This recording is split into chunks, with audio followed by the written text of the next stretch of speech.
Hi guys, this is Hirosaki. This story is all about what if Naruto was entrusted with a legendary gift. When Naruto is given a gift considered legendary even in a world where walking on water is a daily occurrence for some, will it lead him on a path towards peace, or will the consequences of said gift leave a hole in his heart too large to fill? Before we start, kindly like and subscribe to this channel, and look over the description box for the author of this amazing storyline. Welcome aboard. Chapter 35, Earth 2. The trio would have been an odd one to most who passed by, not that any did Naruto noticed. In fact, many people got one look at Roshi and immediately backtracked, or at least moved to the other side of the street. It didn't last long as they were soon passing the outskirts of the town, but it made Naruto wonder. They weren't like the looks of scorn and hatred he remembered from his time in Konoha, but more along the looks of slight fear or unease, as if they didn't mind the man, but still wouldn't prefer to be near him. Naruto didn't see anything immediately wrong with Roshi apart from the obvious fact he was a shinobi, an undoubtedly powerful one given his chakra levels. There was also his rather outlandish appearance. He wasn't exactly wearing the standard Iwagakure uniform despite donning their headband. In fact, his clothing looked more like it belonged on somebody who had fought before the first shinobi war. He also noticed the occasional raised eyebrow he got when he tried to get a read on the man through the moisture in the air. His range was much lower when he moved, only around 100 feet, but with Roshi walking right next to him that wasn't much of an issue. There was something about the man's chakra he found strange, almost familiar, yet he still couldn't place it. He noticed Fu giving the man a few discreet looks as well, but most of the time her face was unreadable, so he had no idea if she felt the same or she was just naturally suspicious. He was inclined to believe the latter. Finally, they reached a small campsite set up in a clearing quite a way out of the town. It was fairly simple, a small tent that looked like it could house 2 people at the most and a small but cozy fire enclosed by a ring of rocks. He could hear a stream not too far off, which would explain the pot of stew hanging over the fire, happily boiling away. In all, it looked like the kind of camp you could tear down or set up on a few minutes' notice, faster if you were a ninja. It's not much, but make yourself at home. Naruto looked up at the man as he walked to the other end of the fire, peering into the pot to check on what was probably his dinner. The blonde wasn't sure what to think, but he was anything but rude, so quickly made himself comfortable on a small log that seemed to be there for the express purpose of sitting, Fu quickly joining him in the spot beside him. His cheeks flushed a slightly darker hue at how close her body was pressed up against his, but he said nothing. "So, how can we help you, Roshi-san?" The red-haired man smiled congenially at the pair as he leaned back from the pot of simmering stew. Don't bother with the whole honorific crap, you'll make me feel like that old bastard." With that he smiled pleasantly, seemingly satisfied with the stew as he ladled it out into 3 bowls he procured from seemingly nowhere. Of course, Naruto's eyes had seen him unseal them from a pouch beneath his purple kimono, but it was almost so fast he missed it. Impressive indeed. "All right then, Roshi." The redhead just nodded once happily before handing the 2 bowls of stew, quickly digging into his own like he hadn't eaten in weeks, given his bulky frame, though Naruto found that unlikely. He was already finished before Naruto had finished his first mouthful, smacking his lips appreciatively in a way that told Naruto he wasn't exactly used to company. Nothing like some warm stew at night to keep the chill away. Naruto just nodded his quiet agreement as he continued to sip at the admittedly delicious meaty broth. Somehow Fu managed to keep her expression completely blank even as she ate, although a healthy color had invaded her cheeks as her body unconsciously reacted to the warm meal. So, what are 2 Jinchuriki doing wandering in this part of Tsuchi no Kuni? Naruto swore if he hadn't had years of training in a monk's temple he might have immediately spit out a good portion of the stew he had just taken into his mouth. He envied Fu for her ability to never show any emotion if she didn't want to. She merely continued to demurely sip at her own meal, the only indication she heard anything being her hands tightening slightly. The redhead had to chuckle at their reactions even though he had hoped for something more along the lines of shock. Don't worry about it, we're all in good company here. He said it so nonchalantly as he reached for the ladle to the pot again, obviously going for seconds. it made Naruto wonder how much he normally ate or if he was expecting visitors before returning his thoughts to the right track. Suddenly it clicked as his eyes widened slightly, not enough to reveal his Rinnegan, but enough that people who knew him well enough would know meant he had a revelation. Which one? Roshi looked up from his second serving with humor glinting in his eyes, a small smirk playing at his lips behind the bowl. I guess as the host it's only fair.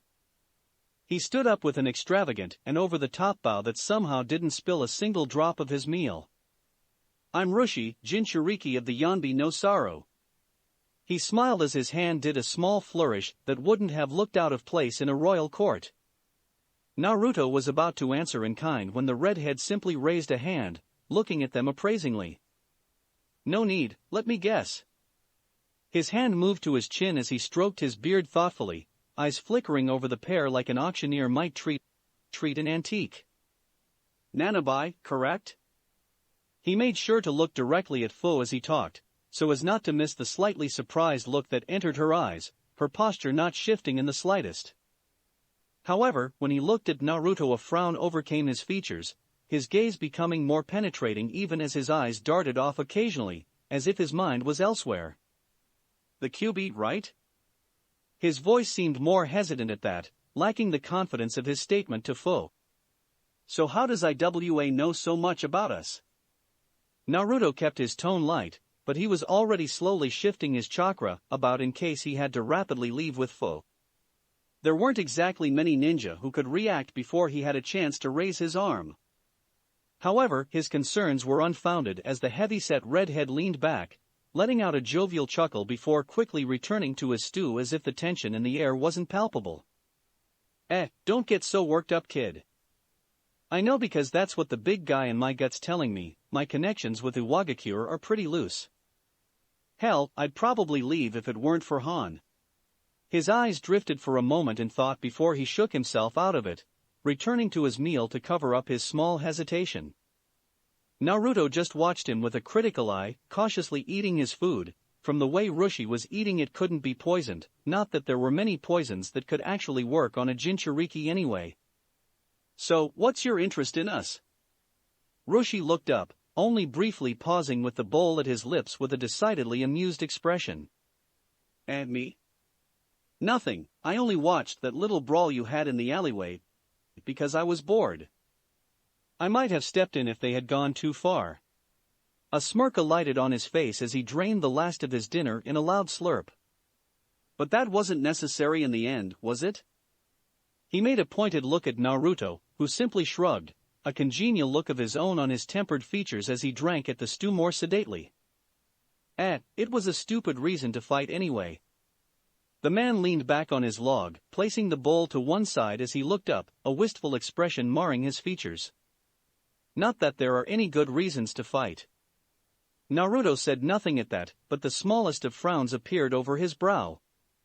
I mean, sure, you look like the Yondaime Hokage, but it's hardly grounds to lynch you. Naruto simply shrugged offhandedly, he had made that exact same point only half an hour ago. So, you don't hate the Yondaime Hokage? Roshi looked down from his sky-gazing, catching the blonde's eye as the man looked at him with that same piercing gaze. It made Naruto wonder if it was something all veteran shinobi could do. It certainly felt like those times with AO.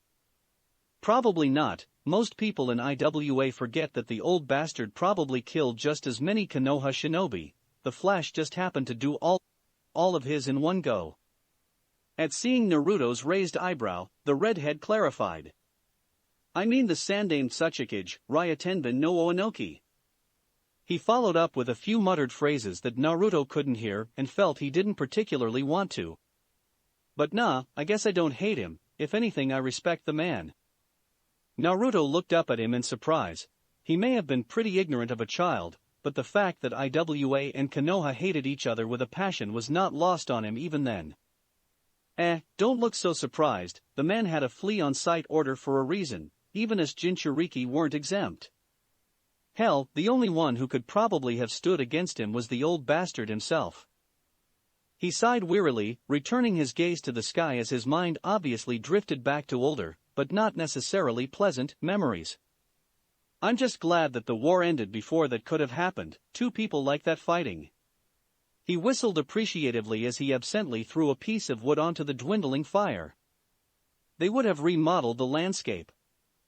Roshi wasn't even exaggerating. With the destruction caused by Jintan and the speed of the Hirosaki, no battlefield would have been the same after a conflict of that proportion. I actually saw him once, Minato Namikaze. The redhead stared wistfully into the fire, none of the previous mirth in his eyes or voice as he watched the flames dance beneath the hanging pot. It was like Naruto and Fu weren't even there anymore, and he was lost in his memories. It was strange, because Naruto wouldn't have placed him over 40 yet he spoke like an old man. Right after he slaughtered an entire battalion of troops in a few seconds. I was part of the reinforcements, but when we got there the entire battlefield was covered in blood and bodies. His eyes gained a haunted look as he remembered that sight that would never leave him. He stood there in the middle of it all, one of those kunai he was so famous for clasped in one hand. He just turned to look at me, his eyes were so full of sadness. It might have been a trick of the light, or my own shock at the time. After all, the man was pretty famous at the time, but this was the event that solidified his reputation, but I could have sworn I saw his hands tremble. Suddenly his head snapped up, as if he had just remembered that he had company. The haunted, wistful look on his face vanished without a trace as it was replaced by a softer smile. But you don't need to listen to my ramblings, little Kuro-chan tells me often enough that they're boring. He looked up, almost amused, as his fingers came up to absently stroke his beard. I guess she probably isn't so little anymore. Just a brief flash of sadness flickered across his features at that before it was gone. I guess I just need an outlet for all the stories I've got pent up in my head, what with me having no family to bore with them. He smiled sadly at the pair who simply returned it with a sympathetic smile and a more neutral but understanding look. Actually, that was very interesting. It must be rare to hear the first-hand accounts of a veteran.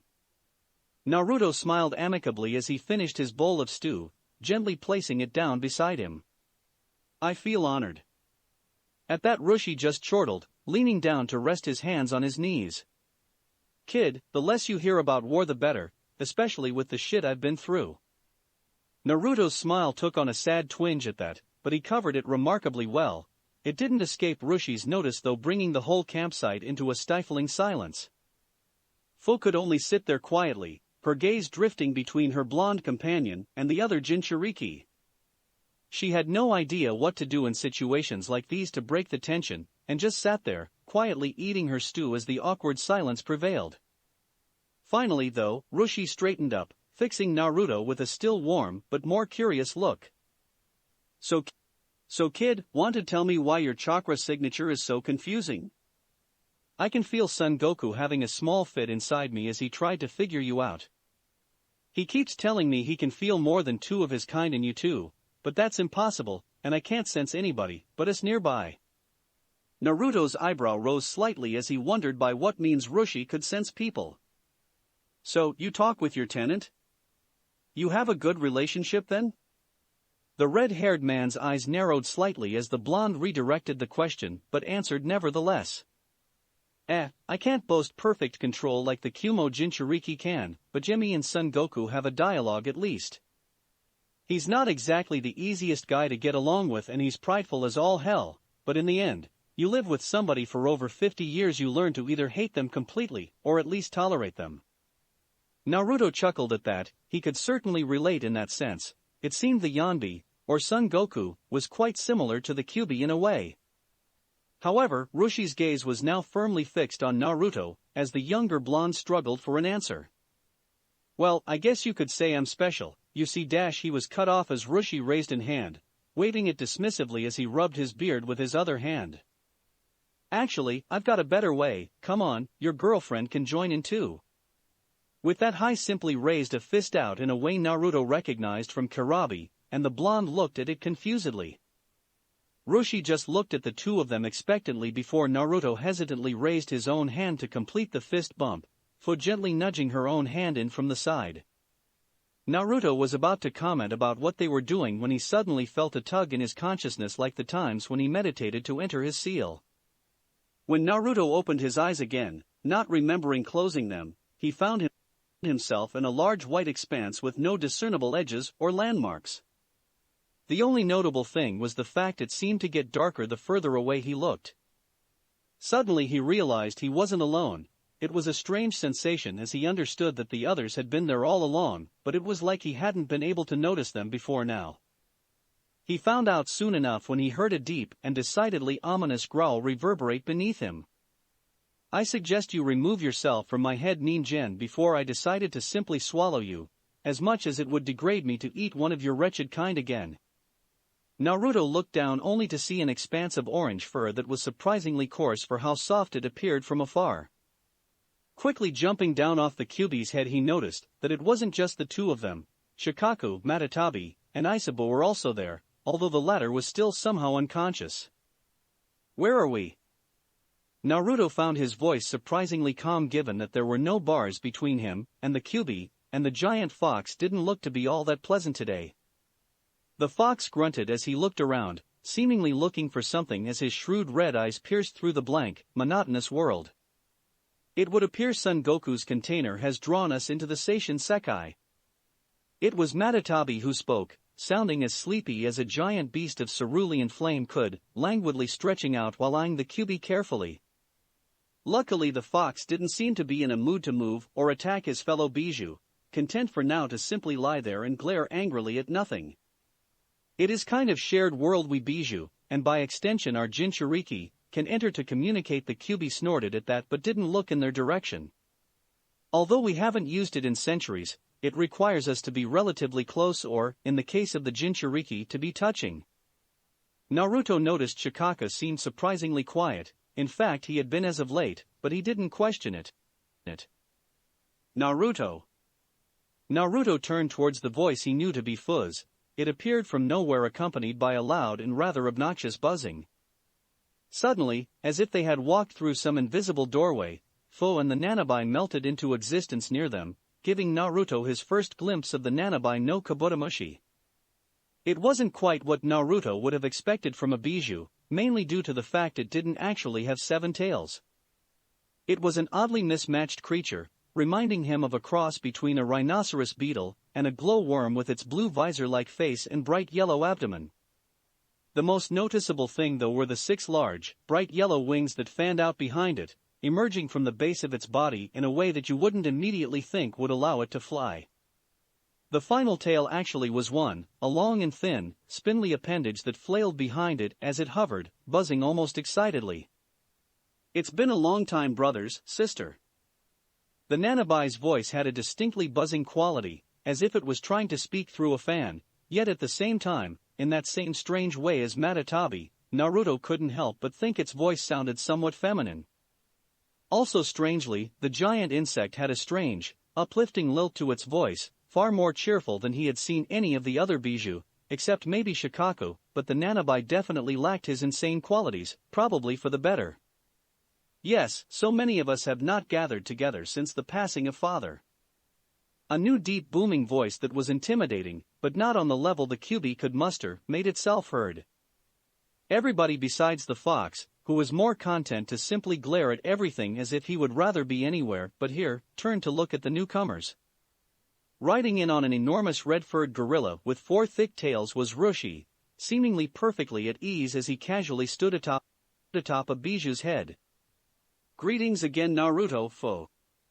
The older Iwanin inclined his head politely at the two as they did the same, Naruto taking the opportunity to notice that Fu was also riding atop the head of her respective Bijou, although she did not look nearly as comfortable doing so.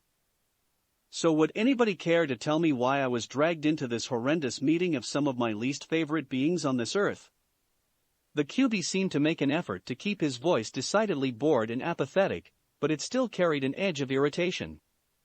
All of the Bijou simply stared at the fox, and he gladly glared back at each and every one of them, even Isabu, even though he was still unconscious. "Please, you hate everybody." Again, Naruto noted the strange distorted effect the Nanabi's voice had. In a way it was oddly calming, it helped its tone was very upbeat. "I fail to see your point, insect." The Nanabi huffed irritably at that, although it came out more of an agitated buzz, like when you disturb a hornet's nest. still arrogant as ever, Kyuubi?" Son Goku's voice had an incredible booming quality, catching everybody's attention instantly, except the Kyuubis of course, but that was to be expected. Naruto also took notice that none of the Bijou would refer to the Kyuubi by his real name, whatever it was. Although from the intense glares the great fox kept sending everybody, and the way his tail swayed ominously behind him, he couldn't blame them. "And you all are just as pitiful as I remember." With that, the fox lay his head down on his paws, apparently done with the conversation and his fellow Bijou in general. He must not have had a choice in being within the shared plane, or Naruto had the feeling he would have left already. "You are insufferable, fox. Just because you have more tails does not make you superior to us." At that, the Kyuubi cracked open one very large and very irritated red eye, making sure to point it directly at Son Goku. He had successfully gotten Matatabi, and to a lesser extent Shikaku, to stop talking to him in any manner out of fear. He could do the same to the giant monkey. "Do you wish to challenge me, Yanbi?" Strangely, his voice held no immediate anger, but it still had a deep, growling, menacing quality that made everybody else tremor slightly, besides Naruto, who was used to it, and the Nanabi due to it being the closest in terms of power to the Kyuubi. Bravely or foolishly the Yanbi held its ground, obviously not very appreciative of the name the Kyuubi had chosen to call him. "Are you so full of pride that you believed you could defeat all four of us?" Naruto felt the large simian was purposefully leaving out the Sanbai due to its incapacitated state. The Kyuubi merely snorted, closing his eye dismissively as he continued to ignore everybody. "You are right, it would not even be worth my time. You would be crushed like the paltry beings you are beneath my tails." A low growl emerged from Son Goku's throat, but he made no move to do anything. He may have been an arrogant and prideful being, but that in no way meant the Kyuubi could not back up his words. There was a reason the great fox was seen as a being comparable to a walking natural disaster. Its power eclipsed even the next strongest of the Bijou. Even now he was the largest thing in this strange white world by a great margin. Even the Nanabi just couldn't compare. Maybe it would be best to simply leave the Kyuubi to his rest? For the first time since coming into this world, Matatabi spoke up, her voice oddly timid for a being of such immense power. She realized that she had provoked the Kyuubi plenty during their meetings lately, and now there were no bars between the two of them. It wasn't like the other Bijou would readily come to her aid, except the Nanabi, who was a sort of peacemaker in the group, and possibly Shikaku if Naruto told him to. However, even their combined power paled in comparison to the fox. "Ah, so you never did manage to grow a spine then, Matatabi?" The flaming cat hissed slightly at Son Goku, but ultimately looked submissive. Unlike others, she knew what her place was. With Shikaku too insane to notice or care, she might as well have been the weakest of the Bijou. Sometimes even Shikaku made up for his lesser chakra with his sheer difficulty to be hurt and the way he would madly rush into combat like a berserker. "Anyway, I assume there is more to this gathering than simply catching up?" The Nanabi's voice suddenly cut in, always the peacemaker, despite her hating the position due to the arguments between such powerful beings it put her in. The worst had been an argument between the Hachibi and the Kyuubi that she thought she was actually going to be destroyed in. Luckily, not long after that, the Bijou had gone their separate ways in the world, and they had never come to an actual fight. Speaking of which, where are the containers of Shikaku, Matatabi, and Isabu? I do not detect them anywhere nearby. Son Goku's voice had calmed slightly, but he was still sending venomous looks towards the currently placid fox. "That would be me." Suddenly Naruto found everybody's gaze squarely on him.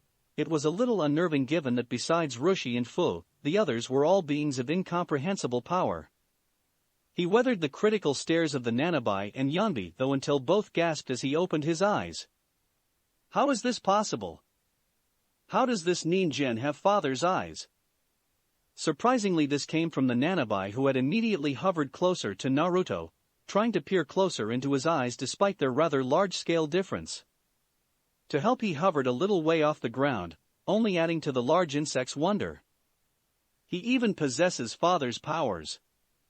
For a moment the Nanabi's voice sounded almost childlike in her awe, her visored face continuing to stare at Naruto rather invasively.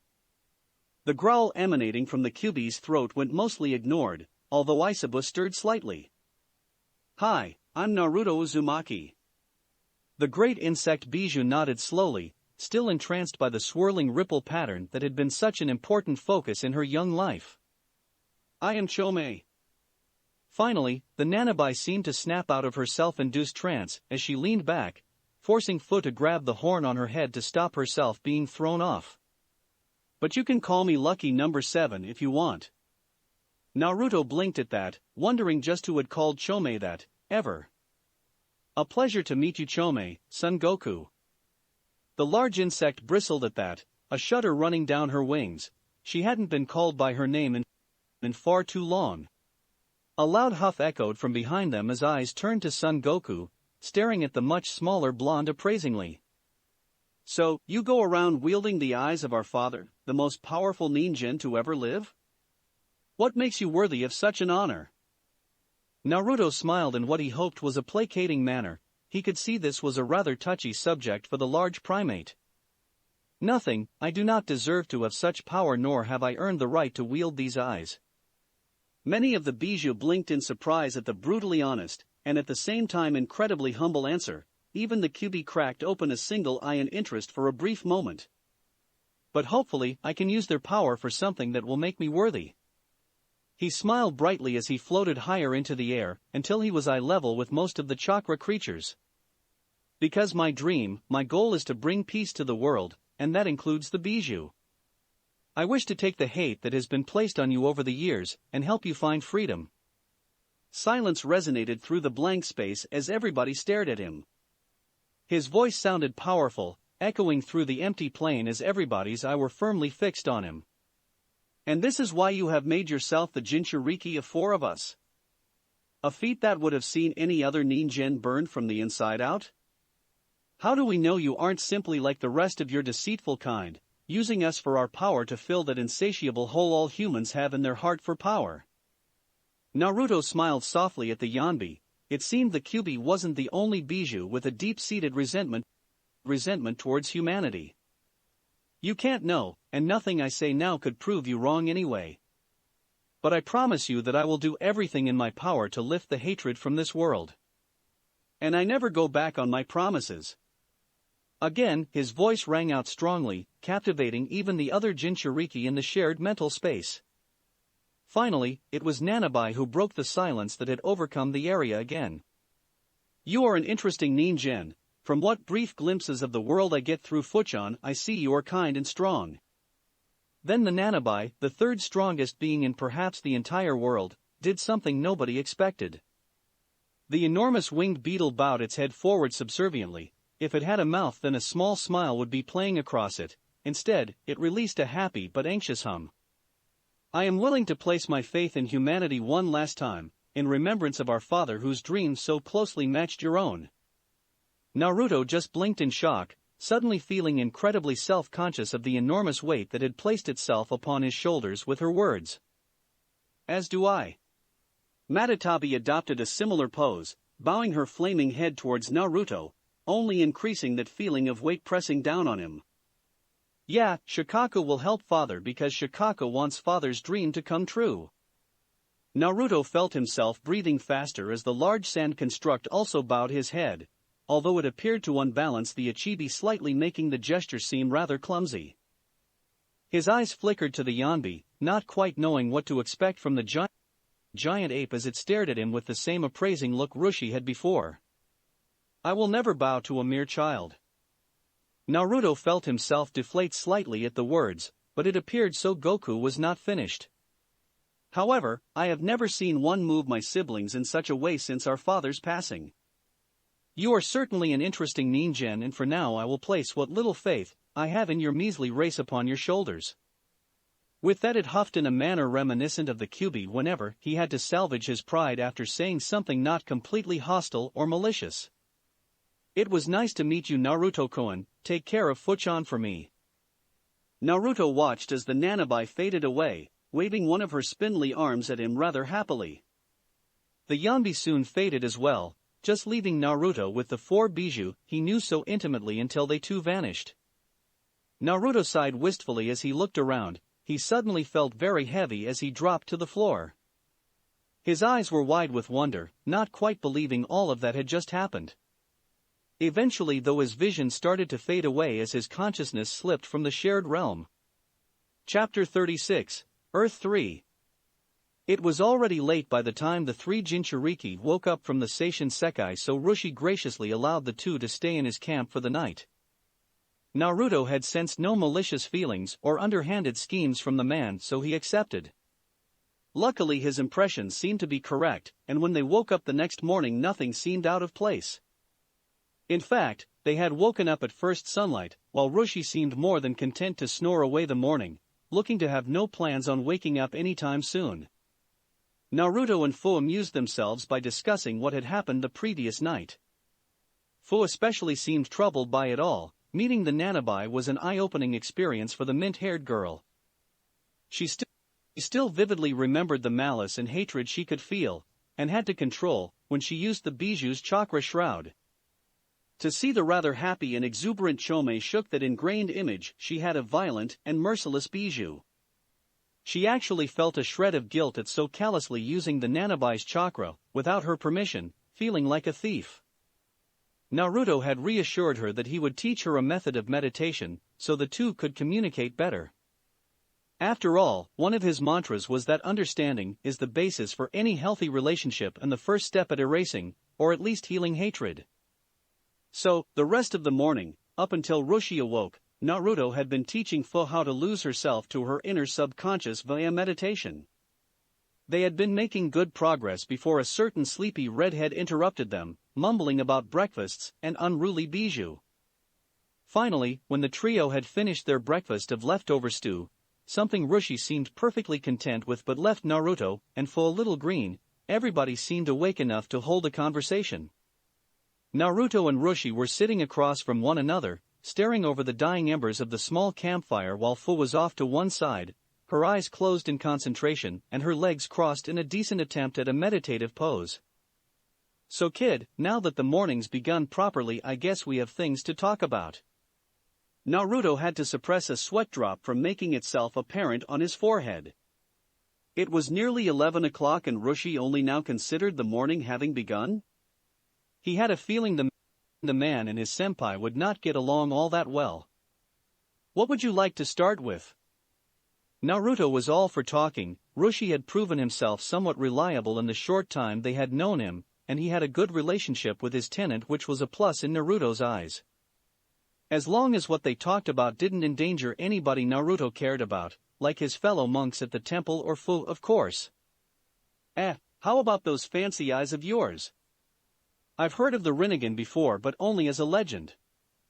Naruto nodded. That was understandable enough considering the last bearer lived around a millennia ago.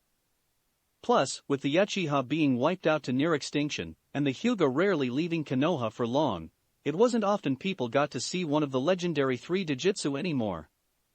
Yes, Naruto had heard about the Uchiha massacre. It was big news in the temple at the time, just as it had been across the entire elemental nations. At the time he had felt a grim satisfaction at the news, the memory of those Sharingan eyes too deeply set in one of his worst memories. However, over time he had found himself appalled at the thought he was happy with the extinction of an entire clan. The ones who had murdered Tucci and Iam had met their swift justice at his own hands, or eyes as it were, and he shouldn't shift his stigma to the rest of their clan.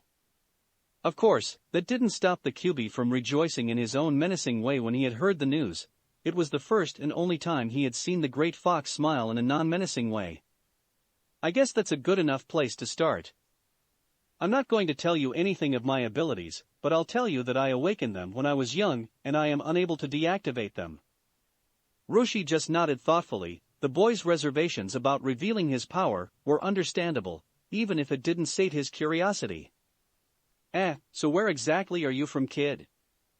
Last I heard the Kyuubi was safely locked away in Konoha. I can only assume that you were his Jinchuriki first?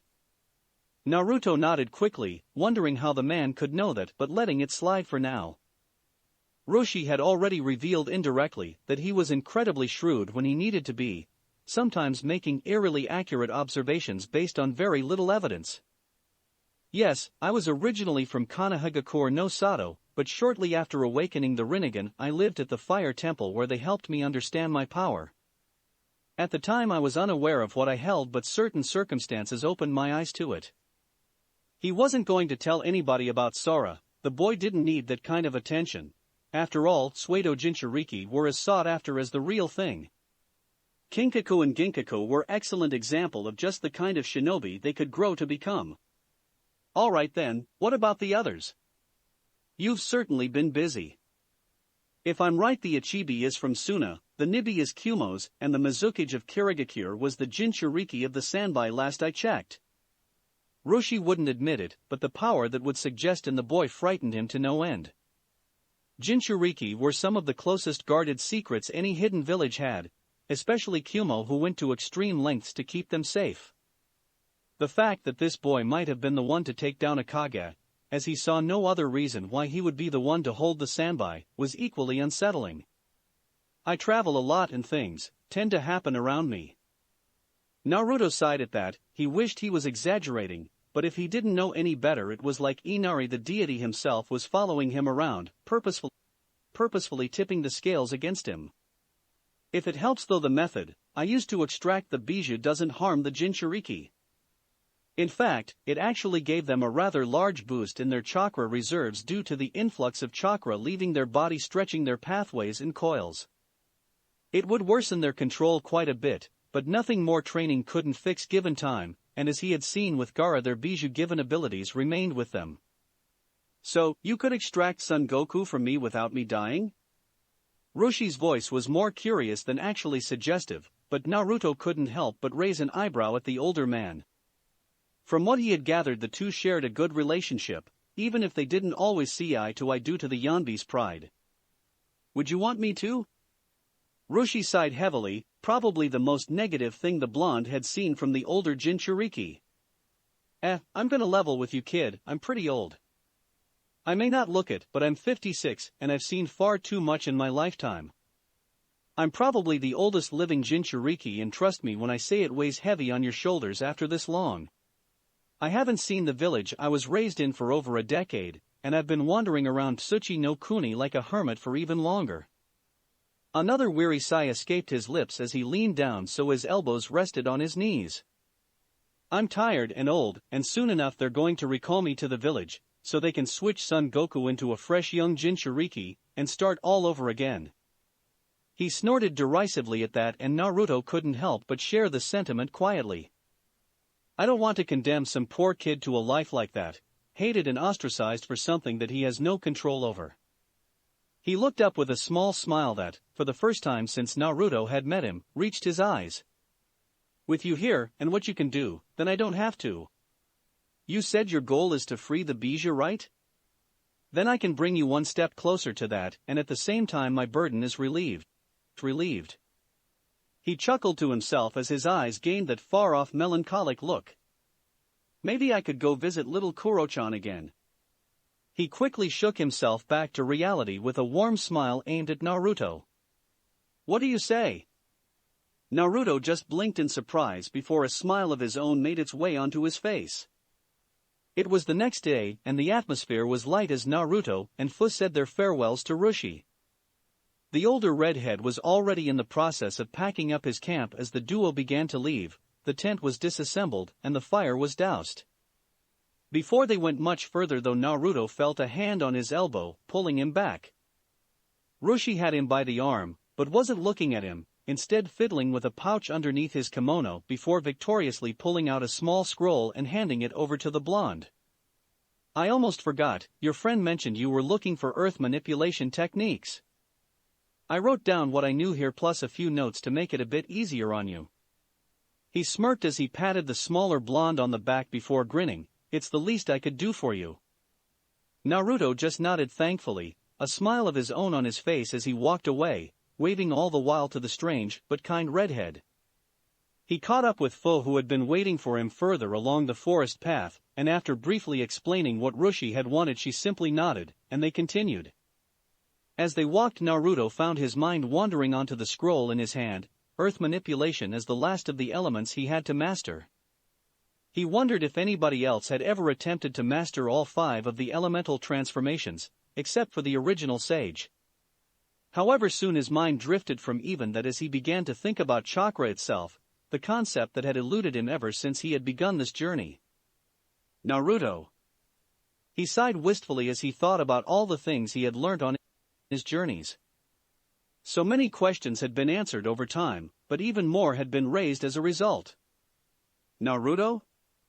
He struggled to think why chakra could take on the properties of an element and how an energy could even change like that. The slight headache that throbbed dully in the back of his head wasn't exactly helping his concentration. Naruto? It got him thinking about the problem that Matatabi had brought up, the aspect he was missing in the Banbutsu Suza she wouldn't reveal.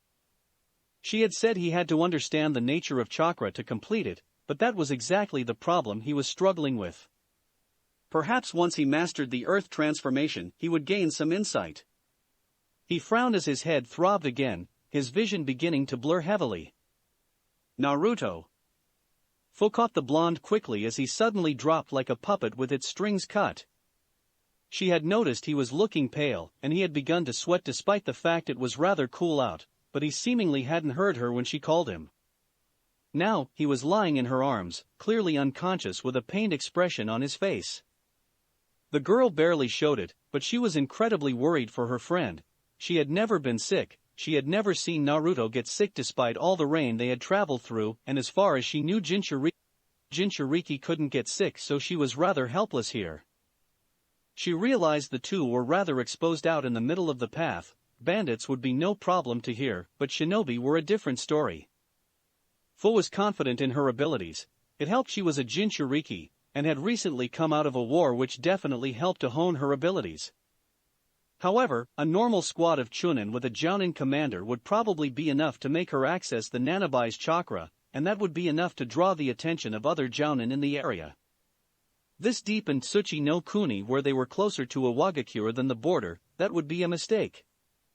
Instead, she grabbed Naruto under the arms, hoisting him somewhat to his feet, and began to drag him off to the side, into the rather sparse forest that bordered the path. She tried to make it as comfortable as possible for the blonde, but the way his body would occasionally convulse in pain made that rather difficult. She was glad he had taken to keeping his shakuja stuck to his back while they were walking outside of towns, otherwise, she would have had to leave it behind. She didn't think Naruto would be particularly happy about that when he woke up. Finally reaching a decent place within the forest that gave her good lines of sight in all directions, she lay Naruto down on the softest piece of grass she could find. He looked very pale now, his normally tan skin taking on a pallid, unhealthy hue that was only worsened by the slight sheen of cold sweat covering his face. Occasionally his arm or leg would twitch as varying looks of pain crossed his sleeping features. When Fu placed a hand against his forehead, he was hot to the touch, probably much worse than a normal fever, not that she had much experience. Deciding that the first thing she needed to do was to cool him down, she quickly scouted out a nearby stream. She soaked a cloth and quickly ran back over to the blonde, placing it on his forehead. The difference was instant. Naruto's face calmed slightly, no longer appearing to be in agony and instead in mild discomfort, while his sporadic convulsions lessened. The mint-haired girl sighed in relief, wiping away some of the sweat that had accumulated on her own brow from her worry. "What's wrong with you, Naruto?" All she could do now was wait and hopefully deal with any symptoms as they arose. It wasn't her ideal solution, but there wasn't much more she could do. In comparison to the relatively peaceful atmosphere of the outside world, the space within Naruto's seal was in utter chaos. Pipes all over the labyrinthine corridors had burst or were leaking profusely, flooding the entire area with acrid, foul chakra.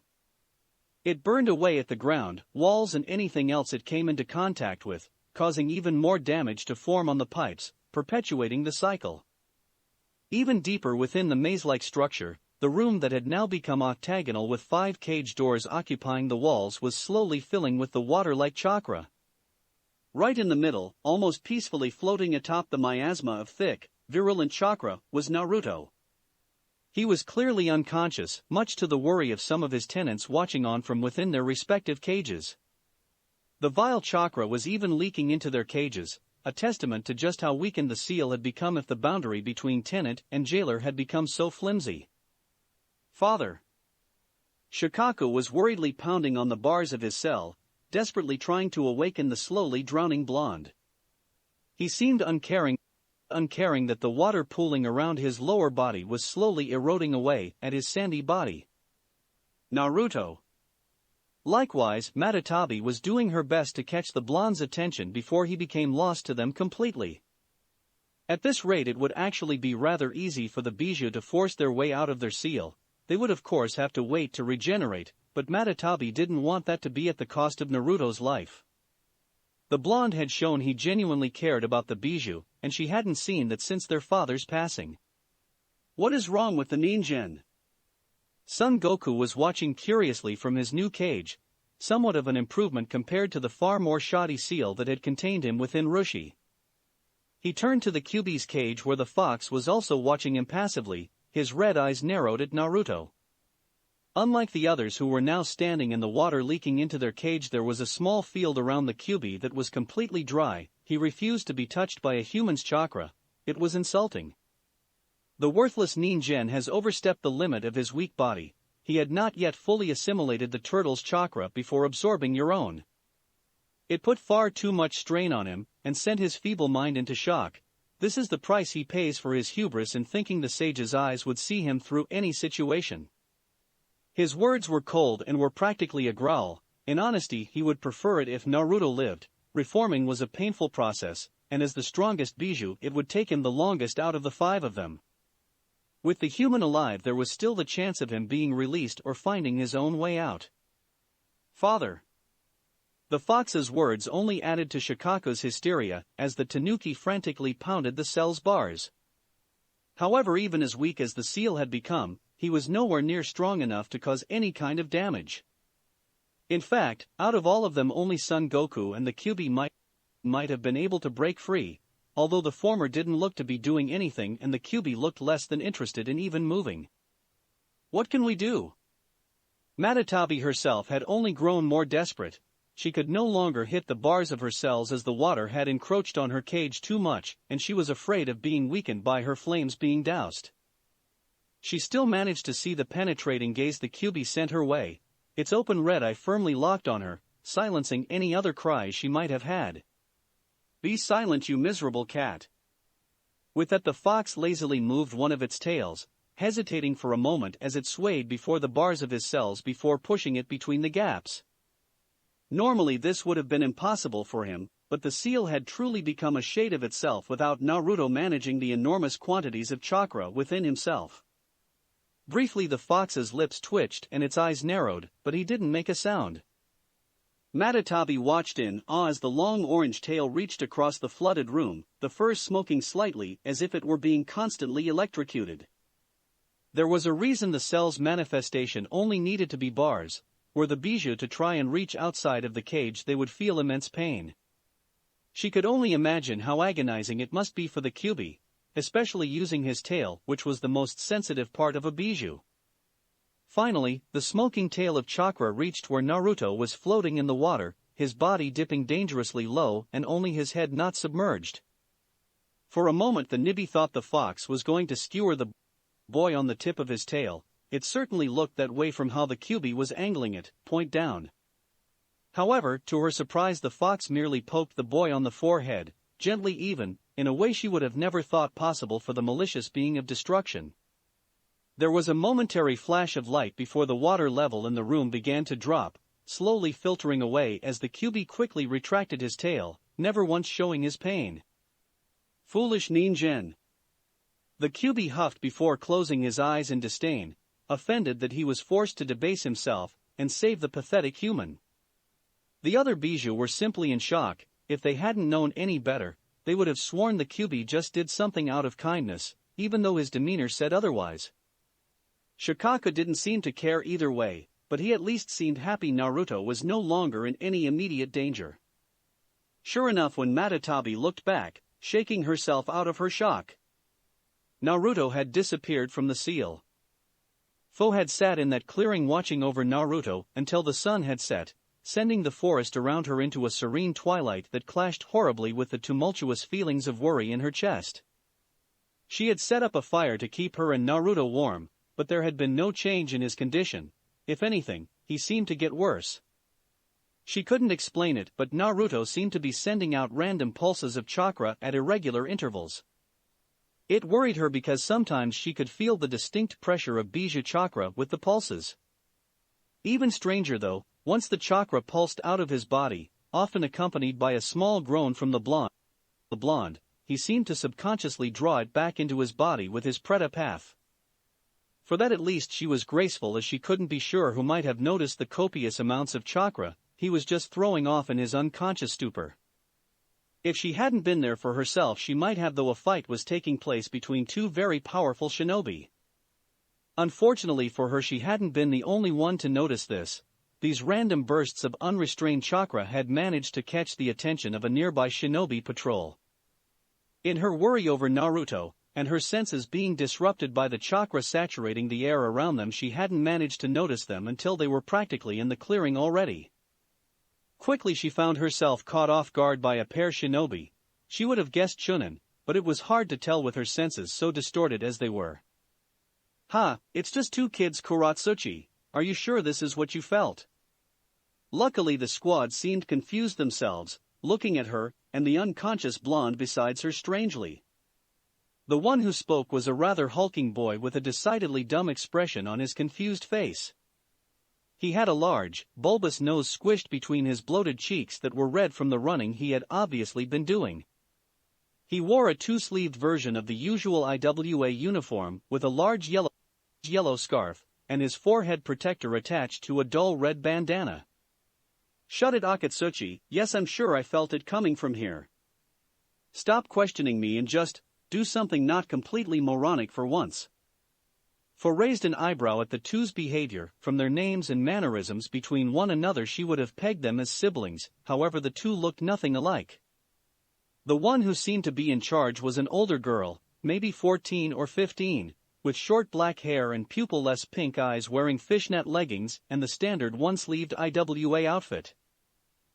All right, Kuratsuchi."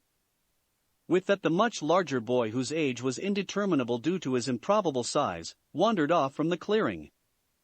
Kuratsuchi's eyebrow twitched violently, but she did nothing to dissuade the boy from wherever he was going. She was obviously quite glad for the reprieve. When he was gone, she turned her full attention to the younger girl, who had moved closer to Naruto's side protectively. "All right, what's going on here? I felt chakra being released in pulses from this location. Who are you trying to signal?" Fu just blinked, surprised the girl had been able to detect Naruto's chakra for the short time it was outside of his body, before shaking her head and realizing the implications of the question. "We weren't signaling anybody. My friend is ill and fell unconscious. I've just been waiting for him to wake up." Kuratsuchi raised a skeptical eyebrow at that, but after taking a quick glance at Naruto, it wasn't hard to see the boy was obviously unwell. His skin was pale and his breaths were coming out ragged and irregular. Occasionally she would feel a pulse of chakra from his body, only for it to disappear moments later, as if returning to his body. However, that seemed impossible to her unless he had some kind of Kekei Genkai. That was the only thing that would do something like that without the boy being conscious. What's wrong with him? Kuratsuchi got a strange feeling from the boy. She could practically feel the power just brimming beneath the surface, and it unsettled her coming from such a young boy. The resemblance to the yellow flash, at least from what she had seen on pictures, was also noteworthy. But then again, she presumed most spiky blonde-haired boys with blue eyes would bear the same resemblance. He had the wrong facial structure anyway, too rounded. "I don't know, he seemed pale as we walked and then he just collapsed." Kuratsuchi sighed. Technically she was on patrol right now and secretly she was hoping to run into Rushi. They had been getting reports he was in this area lately. She didn't really feel like she had a lot of time to waste here, especially if it really was just two kids and not spies messaging their contacts like she had thought. "All right, let me take a look." She walked towards the unconscious boy, but Fu quickly moved in her way, protectively leading Kuratsuchi to raise an eyebrow. "Look, I know a little medical ninjutsu. Nothing too advanced, but enough to at least see what's wrong with him. Fu frowned but moved out of the way nonetheless and allowed Kuratsuchi to crouch down next to him, her hand beginning to glow green. Slowly she moved it back and forth across Naruto's chest before letting it hover above his forehead, her face the picture of concentration. That's pretty strange. Fu's face reflected nothing of her emotions, but inside that simple phrase nearly sent her into a panic. I've never seen anything like this. If I had anything to compare it to, it would be the strain from chakra exhaustion. Except his reserves are full, more than full even. It's like he has more chakra than his body can contain. Kuratsuchi went quiet as her face scrunched up in focus, the green glow around her hand intensifying. Just who are you two anyway? Blonde hair wasn't a common trait in Tsuchi no Kuni, which was probably a good thing, so she was curious about where this strange boy was from. Naruto is a monk on his pilgrimage, and he rescued me, so I am traveling with him. Technically what Fu said wasn't a lie, she was missing out a great deal of the details though. Kuratsuchi allowed the glow around her hand to stop as she looked up, appearing somewhat tired from the technique. A monk, this kid? He barely looks 12. Fu simply shrugged, leaving Kuratsuchi with her question unanswered. Well anyway, sorry, I really have no idea what's wrong with him, I can't even tell if he'll wake up or not. She frowned as a thoughtful look appeared on her face, her eyes flickering between Naruto and Fu. There's a rumor I've heard that Tsunade of the Sannin is somewhere in the area, maybe you'll get lucky and run into her. Fu widened her eyes at that. The legendary medic of the Densetsu no Sannin was in Tsuchi no Kuni? Seeing her confused look, Kuratsuchi elaborated. It's the reasons patrols are so high in this area. While the woman's been off of Konoha's active shinobi registry for years, Gigi still feels uncomfortable leaving a Sannin roaming loose in the country. The girl sighed in irritation slightly. As much as I hate to say it about a tree hugger like her, her skills as a medic are still the best in the world, even Gigi says so. If your friend doesn't wake up soon, maybe you should seek her out. Fu nodded slowly. She had no idea how she might go about finding a Sannin, but it was certainly worth a thought. Well, I guess we should probably be going then. Kuratsuchi stood up, looking around to try and see where her idiot partner went. Sorry about your friend there, I hope he gets better. Fu nodded her thanks. However, just as Kuratsuchi was about to leave, Naruto began to spasm on the ground, his body almost vibrating as he began leaking chakra in droves. Fu's eyes widened as she realized what was about to happen, but by the time she opened her mouth to warn the other girl, the ground around them exploded. Fu was sent flying back, using what grace she had as a shinobi to flip midair and land firmly on the trunk of a tree, sticking there with chakra. Kuratsuchi was less lucky as she hadn't been prepared for the sudden blast of unrestrained gravitational forces. Like Fu, she too was sent flying back, however she managed to hit a tree head first, severely dazing the Chunin as she slumped the ground, vision swimming. Fu dropped to the ground, marveling at the 10-foot crater now surrounding an obviously awake and very confused Naruto who was rubbing his head. He looked around at the crater he was in before his eyes connected with Fu's, blinking rapidly. Fu? What happened? Where are we? Chapter 37, Earth 4. Naruto blinked blearily as he rubbed the back of his head, trying to quell the ache that had settled there. He looked around, ignoring the dull throb all across his body, as he stared at the small crater around him. His eyes widened in horror as he remembered back to when he first awakened the Rinnegan, the memories of the destruction he had caused flashing across his vision. He quickly shook himself of it as he spotted Fu watching him from across the clearing, her gaze flickering between him and something behind him. Fu? What happened? Where are we? He tried to stand, but his searing muscles protested rather violently, and all he got for his troubles was a rather embarrassing wobble as his legs gave out from under him. He groaned as a fresh wave of nauseating pain rushed through his body, and when he looked up this time, Fu was already at his side, looking him over worriedly. He smiled at her concern before waving her off, this time using his shikuju to support him as he stood up, with slightly more success. Kuratsuchi. The blonde looked around to see a rather large boy wearing the standard Iwagakure uniform rush over to a similarly dressed girl who was groaning next to a tree which bore a suspiciously head-sized dent in the trunk. He looked up to Fu, who had likewise looked at the two Iwa before looking down at him with her usual expressionless look. Your wake-up was rather violent. Naruto just blinked before nodding at her curt explanation. He would get the whole story out of her later. For now, he moved over to the two as quickly as he could, which, unfortunately for him, wasn't all that fast. Every step had him gritting his teeth as it felt he was walking across hot coals, something he actually had experienced in when Chirika went on one of his odd training lessons. Are you all right?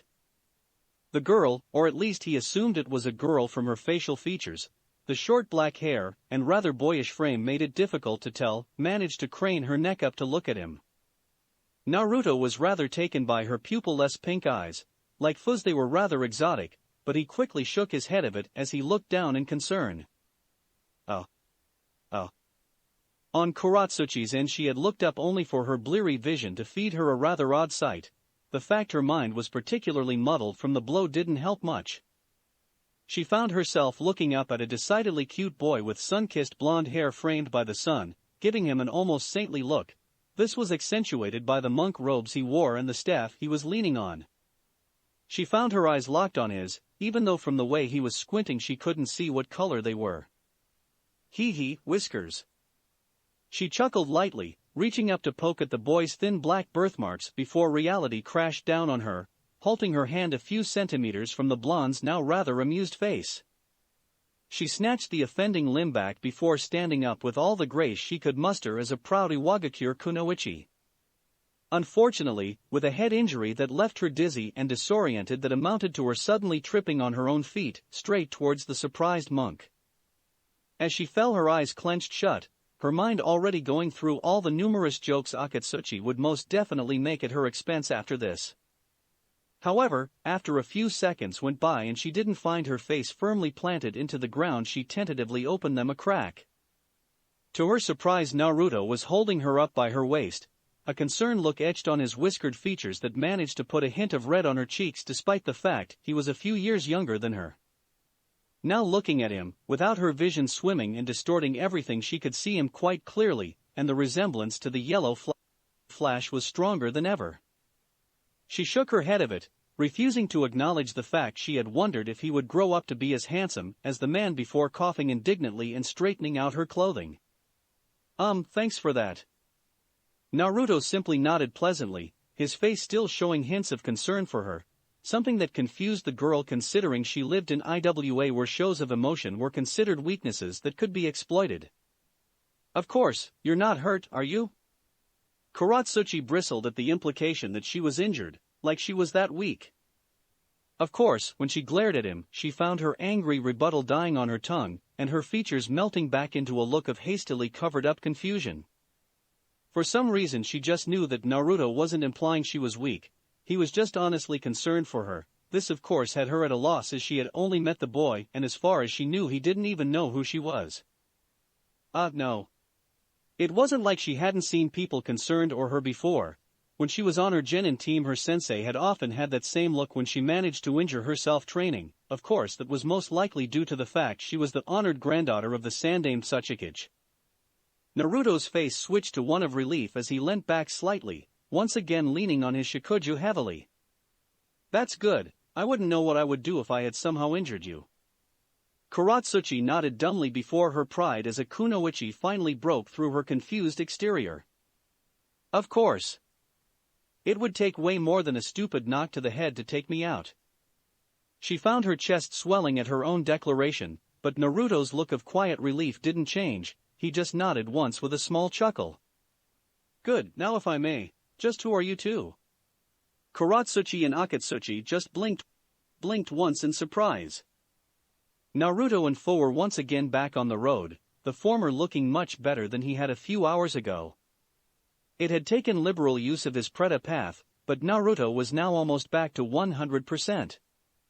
It had taken a lot of explanation from both parties before the two pairs parted ways. Kuratsuchi and Akatsuchi had to go back on patrol anyway. Once the misunderstanding had been cleared up and the two Iwanin understood Naruto had no control over his actions when he blew up, they were hesitant, but allowed them to leave. Kuratsuchi had been giving him odd looks as they talked. It was as if she was trying to figure out some incredibly difficult and ingenious puzzle, and was failing at it miserably. Akatsuchi, on the other hand, after the whole ordeal had been cleared up, and he realized his partner had not been attacked, proved to be a very jolly and friendly boy. Fo had mostly remained out of the conversation like usual, only offering her take on events when prompted. Now they were walking along a somewhat disused road in the heart of Tsuchi no Kuni in silence. Naruto was practicing the first step of earth manipulation, while Fo was shooting him the occasional subtle glance from the corner of her eye. The exercise involved changing the properties of a stone, manipulating its form between hard rock and soft earth. The larger the stone and the quicker you could switch between the two forms, the greater your control, at least in theory. Naruto had quickly gotten to grips with the technique, easily manipulating small pebbles into loose earth using pure earth chakra. Changing the earth back into a solid rock, however, proved to be the challenging aspect. However, his experience manipulating Shikaka's sand helped a great deal, as the earth would not simply slip through his fingers as he could levitate it just above his hand. Fo had been watching him to this for the past hour as they walked, her features growing more and more concerned with each passing minute until she felt compelled to speak up. "Are you sure it is okay for you to be training so soon after recovering?" Naruto dropped the earth floating above his palm in his surprise. Fo was normally very quiet when they traveled and rarely talked. It was something he wasn't uncomfortable with, even though he enjoyed conversation, as he appreciated the calm. He wiped off the shock and gave her a congenial smile as he picked up a new, slightly larger stone from the path, resuming the exercise. "I'm alright, Fo, there's no need to worry about me, I'm fine." The words comforted Fo slightly, but did nothing to erase the concern etched on her features. A thought struck her as they walked, something that had been niggling at the back of her mind for a while now. "Naruto, I would like to try and find Tsunade of the Sannin." Again, the earth that was hovering above Naruto's outstretched palm wavered and fell from his control as he nearly tripped over his own feet. When he recovered, he turned and looked at Fo in surprise, mouth gaping slightly.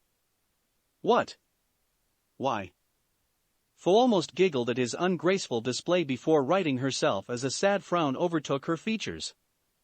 "Kuratsuchi mentioned she was in the area. I would like to find her and ask her for training." Naruto blinked and she took that as a sign to elaborate. After all, she had sprung this rather out of the blue. "When you were lying there, unconscious, She looked down, shame written across her face as she refused to meet Naruto's eye. "I felt so useless. There was nothing I could do to help you." She managed to look back up, a small smile tugging at her otherwise dejected face. "I don't want to feel that way again, so I want to find Tsunade and ask her to train me." Naruto nodded slowly as, unexpectedly, he pulled Fo into a warm embrace. "I understand." The girl was shocked at first. While a warm person, Naruto was rarely the one to initiate intimate contact like this, at least with her. Tentatively though, she wrapped her own arms around his back as he rubbed slow circles on hers gently. "I felt the same way with Shizuku, helpless, useless, unable to do anything as I watched her bleed out in my arms." She felt him tense slightly around her as her eyes widened in shock. Naruto hadn't spoken about Shizuka much since she had died. She hadn't realized he had actually watched her die. "But why Tsunade?" He broke away from her, much to Fo's disappointment, as his warm body was replaced by the colder morning air. Fo nodded hesitantly as she began to walk again, her head down in thought. "If I am to learn medical ninjutsu, then I should try and learn from the best there is." Naruto sighed at that. It made sense, but it didn't ease his concerns all that much. Tsunade was a Konoha shinobi, and as much as he had come to peace with his past in that village, he was still wary to come across them again, even if she hadn't set foot in the village for longer than he had been alive. "I suppose you're right, but how are we supposed to find her? And how do you intend to convince her to train you?" "I doubt she's going to say yes right away." Fo kept her eyes straight ahead as they walked, the brisk morning air keeping her senses alert. That gave her pause for a moment, not having considered much more than simply finding her and asking for her training. How far does your ability to sense through water vapor go? Naruto blinked before looking up and thought. Well, passively when I stand still around 250 meters, but if I do it as a pulse it can go up to a kilometer, but I only get a static image, and the farther away the signature is, the more blurred and unfocused it becomes. Fo nodded quickly as her pace quickened slightly. Then we can use that to find the largest chakra signature in any towns we pass through. As a Sannin, she would most likely be the most powerful one in the area. Naruto shrugged at the logic. Technically it was sound, but the chances of them being in the same town as the female Sannin were fairly slim. For all they knew, she had already left the country. There was very little reason for even a former Konoha ninja to be in Tsuchi no Kuni for long. And how do you plan on getting her to agree to train you? Fo paused again, a frown overcoming her face. This was possibly the most expressive he had seen the mint-haired girl for a long time. I will deal with that when and if it comes. With that her pace quickened even more, and Naruto could have sworn he saw the first hints of an excited smile come across her features. He simply sighed with a smile of his own and sped up to catch up with her. Fo's enthusiasm was surprisingly contagious. Of course, a week without any success whatsoever would be enough to put a damper on anybody's enthusiasm, no matter the strength. The duo had gone from town to town, in no particular order, mostly just wandering in whatever direction took their fancy. Fo had bought a small map she carried around and crossed out towns as they went. It wasn't entirely efficient, as there was always the chance Tsunade could travel to a town they had already been to, as well as the ever-present possibility that she could leave the country altogether. So far, they had visited 11 different towns over the course of the week, only stopping long enough to shop for whatever supplies they needed, and to allow Naruto to try and sense out Tsunade. Normally his water vapor technique only allowed for a maximum of a few hundred meters, but if he actually used hand seals to focus the chakra, he could send out a large pulse of his own chakra through the water vapor. It was too little to be picked up except by skilled sensor ninja, but enough to give him an accurate static image of the land around him up to a kilometer. He remembered the first time he had tried it, or more accurately remembered it from Yagura's stolen memories, something he was still getting used to. It was similar to using too many shadow clones. He received an enormous sensory overload as his mind tried to comprehend the information from an area 2 kilometers in diameter.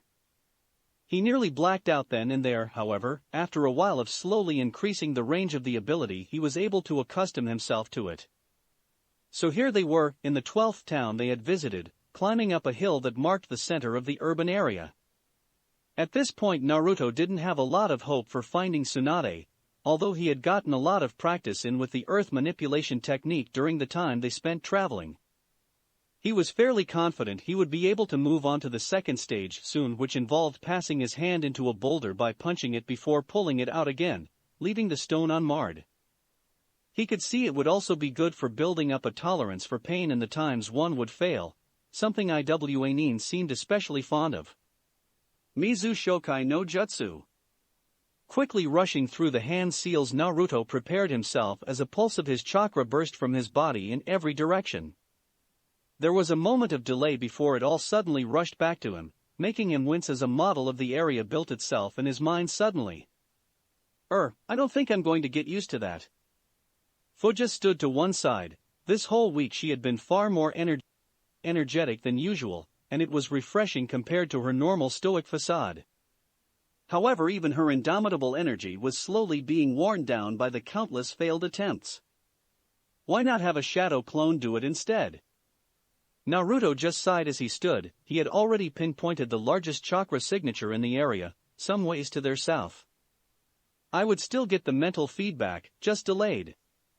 Fo nodded as they began to walk. It had almost become a routine for them in the past week.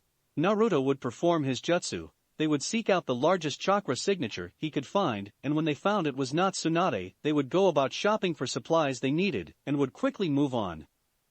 Could you not use a different kind of clone? Naruto quickly shook his head in the negative as they wound through the narrow streets of the town, entering a slightly seedier area filled with gambling dens and bars. I don't know any elemental clones, and even if I did, they are only a fraction of the power of the original. I suppose a water clone might be able to perform the technique, but the strain would most likely dispel it. Although a few shadow clones around an area all simultaneously using the technique would form an excellent perimeter. The blonde nodded to himself as he walked. When a clone dispelled due to detecting something, the user would not only be alerted of the enemy's position, but their strength, chakra capacity and numbers as well. It was a good thing the shadow clone technique was a Konohagakure Kenjutsu, or Yagura might have been even more powerful. They're in here. Naruto stopped outside of a rather normal, unassuming gambling den with a sign that clearly told passers-by they offered alcohol as well. Naruto frowned at that. Gambling was bad enough in of itself without making the patrons drunk as well. He couldn't imagine Tsunade of the Sannin would be in a place like this, and was almost ready to simply leave when Fu beat him to it and walked right in under the flaps. "Oh, you too, no kids allowed." Naruto ducked in after Fu, only to be greeted by a large portly man behind a grimy desk, pointing to sign that clearly said no minors. Behind him was a corridor that had many doors leading off to what were no doubt gambling rooms. He could hear the telltale sounds of dice rattling in cups as well as the subsequent shout of victory or groans of defeat. Chohan was a fairly simple game. A certain number of dice would be placed in a cup and slammed down. The players would be if the total number of spots was even Cho or odd Han. Despite it being technically frowned upon, the monks back at the temple used to have a small game of it every week where the monks could bet their chores for the coming week. After a while though, Naruto had been banned from playing due to the fact he was absurdly lucky at the game. When he had complained, Master Chikaku had simply told him he wouldn't become a very good monk if he never had any chores to do. At the time Naruto had just figured he was sore from losing. He still thought that now, albeit quietly. "Excuse me, we aren't here to gamble, we're actually looking for somebody." The man seemed unimpressed by the young monk and equally young green-haired girl that had entered his establishment. He obviously didn't believe they had any money on them, therefore making talking to them pointless, even when there wasn't anybody else in the room. Sorry, can't give out patron names, now beat it, Gaki." Naruto frowned slightly. This close he could feel the large chakra signature through the water vapor in the air, and could make out the vaguest shape of a woman. That didn't necessarily mean anything, but he didn't want to simply walk away without checking first. He nodded once with that same frown marring his features, and led a decidedly dejected Fu from the building. They sat down on a bench on the other side of the street to wait for the woman to come out. "Hey Fu." The girl looked up, obviously having thought about how this would cut into their travel time if this one didn't turn out to be Tsunade. "Yes?" Naruto kept looking at the gambling den, feeling ill at ease being around such a sleazy establishment. "I had a thought." Fu just nodded as she followed his gaze absently. "Do you know what Tsunade looks like?" The mint-haired girl just blinked for a moment before suddenly hanging her head. She did not in fact know what the legendary medic looked like. Due to the fact Konoha and Taki were allies, and the amount of time she had been inactive as a kunoichi, Tsunade had been fairly low down in their priorities when it came to teaching her about famous shinobi. Besides the fact she was a medic and had incredible strength, she actually knew very little about the woman. They sat there for another hour, mostly in silence as Fu wallowed. Naruto tried to brighten her up, but the conversations mostly turned awkward and left them right back in silence again. Finally, though the chakra signature Naruto had observed left the gambling den. It turned out to be a tall woman with long blonde hair, a few shades lighter than his own, pulled into two long ponytails. She wore a small green haori with gamble written on the back in kanji over a light gray kimono shirt and navy pants that matched the color of her obi. Of course, Fu's disbelieving eyes were fixed on something else, or more correctly two other things as her gaze flickered between the woman's bountiful chest and her own, far more modest bosom. Of course, Naruto was up in a flash, the telltale sound of his shikuju jingling sounding out as he hurried to catch up with the woman as she turned the corner into the next street. Fu suddenly broke out of her jealousy-induced shock and chased after him, catching up just as the blonde addressed the woman. "Excuse me." The woman paused for a moment, the woman next to her also turning. She was a shorter, thinner girl in her 20s with short, dark brown hair that hung just above her shoulders. She wore a longer, navy kimono that stopped mid-calf, accentuated by a thick white trim and light blue obi atop a mesh shirt. Curiously, she was holding a small pig that wore a maroon haori of its own as well as a pearl necklace that gave it a decidedly feminine appearance. "Yeah, what do you want, Gaki?"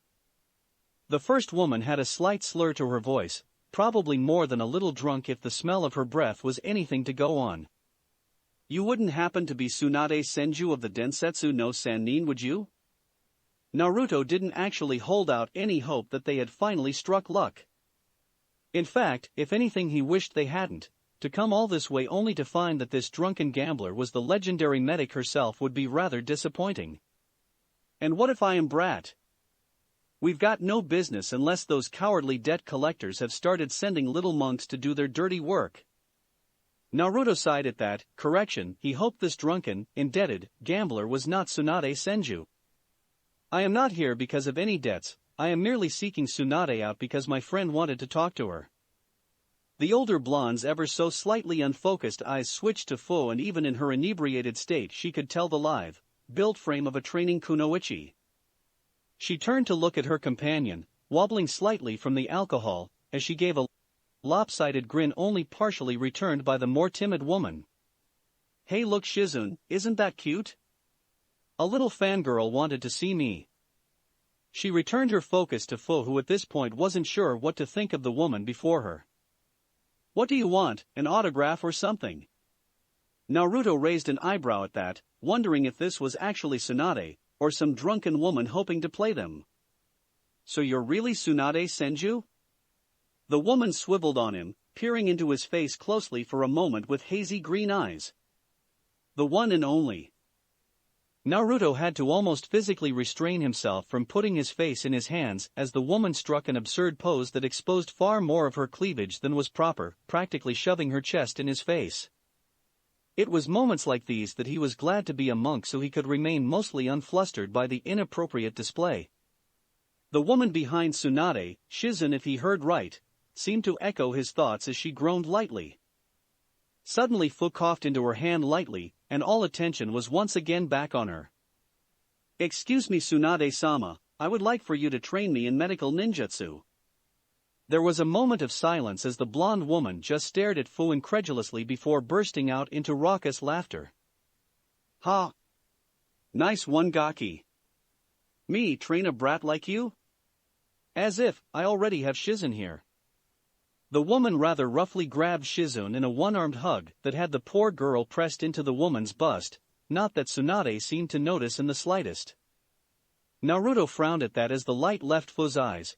He didn't want her to go back to that same listless, expressionless girl she had been before. Searching for Tsunade had given her a reason to go on, motivation and purpose. He couldn't bear to see that extinguished. "If it's a question of compensation, I assure you I can pay anything." Fu looked up at Naruto, surprise quite evident on her face. She knew they didn't have much, barely enough to get by from town to town, so if he was offering that, it meant he was planning on creating the money, breaking his own rule to help her. She felt touched, but the moment was broken as Tsunade snorted derisively in that obnoxious manner only drunken people could manage. "Yeah, even if I was to believe a pipsqueak monk like you could have the money needed to even catch my attention, that's not the point." He was actually rather surprised when the woman's face took on a more serious expression, still slightly marred by how unfocused her eyes seemed. "Being a medic nin takes years of hard work and dedication. I don't have time to sit around teaching a brat, and even if I did, you have to have the control for the teaching to mean anything." She took a quick look up and down Fu, making the girl feel like a piece of meat on display at a butcher's shop. "And I doubt you do."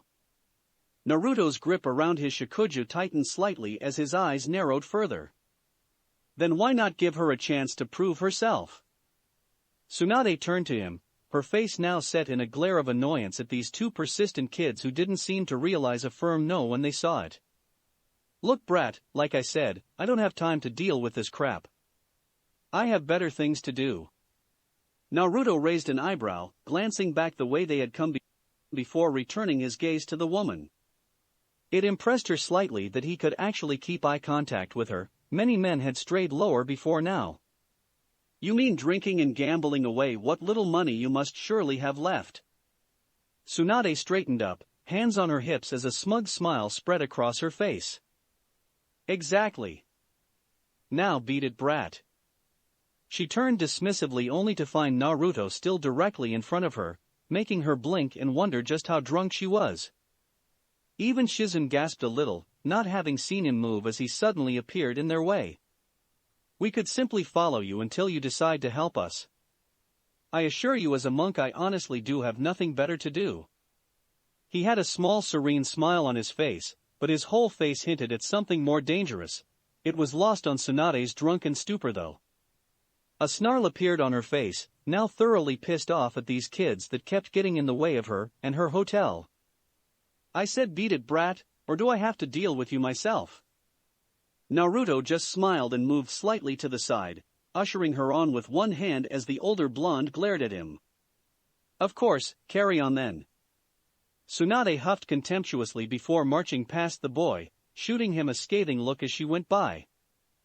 Shizun hurried after her, making sure to give the two kids a quick apologetic smile and wave before she went, the pig in her arms oinking out what sounded like an apology as well. When she caught up to her master she sighed sadly. She knew the look on Tsunade's face, and it didn't bode well for the next person that even slightly angered her. Tsunade-sama, are you sure it was best to simply leave it like that? The older woman looked ready to reply with a scathing retort before huffing non-committally. They're just brats, by the morning they'll have given up on this. Now come on, I lost my buzz and need another drink. Shizun groaned pitifully but meekly followed her master all the same. Tsunade woke up the next morning with the bane of all habitual drinkers, or any drinkers at all, the dreaded hangover. Of course, unlike all of those other drinkers, all it took from her was a glowing green palm, and Tsunade was perfectly fine, no hint of her previous headache at all. She sighed contentedly as she went about getting dressed, smiling lightly as she noticed Shizun had placed her clothes out in a crisp, neat pile, ready for her to put on. Once dressed she stretched out, rubbing her back slightly to ease out the ache that always came after sleeping, one of the many downsides of being so busty. She took a moment just to breathe deeply before opening the door into the hallway of the hotel they were staying at, only to look down and see a familiar mop of spiky blonde hair pulled back into a shoulder-length ponytail. Tsunade-sama, you're up. The blonde smiled up at her, leaning slightly on his shikuju, without a care in the world as he absently sipped from a small steaming cup in his hands. Care for some tea? Chapter 38, Earth v. Tsunade groaned piteously as she rested her head on the table in front of her, various bottles of sake strewn about her semi-conscious form. Usually, she would be rather happy with the amount she had drank, the enjoyable buzz of alcohol usually kicking in by now. However, she wasn't able to enjoy the good drink or any of the food nearby, just like she hadn't been able to for the past few days. The reason for that was sitting across from her, smiling serenely as he sipped on his tea slowly. Naruto and Fu had been following Shizun and Tsunade for the past few days now, and it was slowly becoming unbearable for the Sannin. At first, she had simply ignored the two, hoping they would give up and leave her alone to her wallowing and drinking.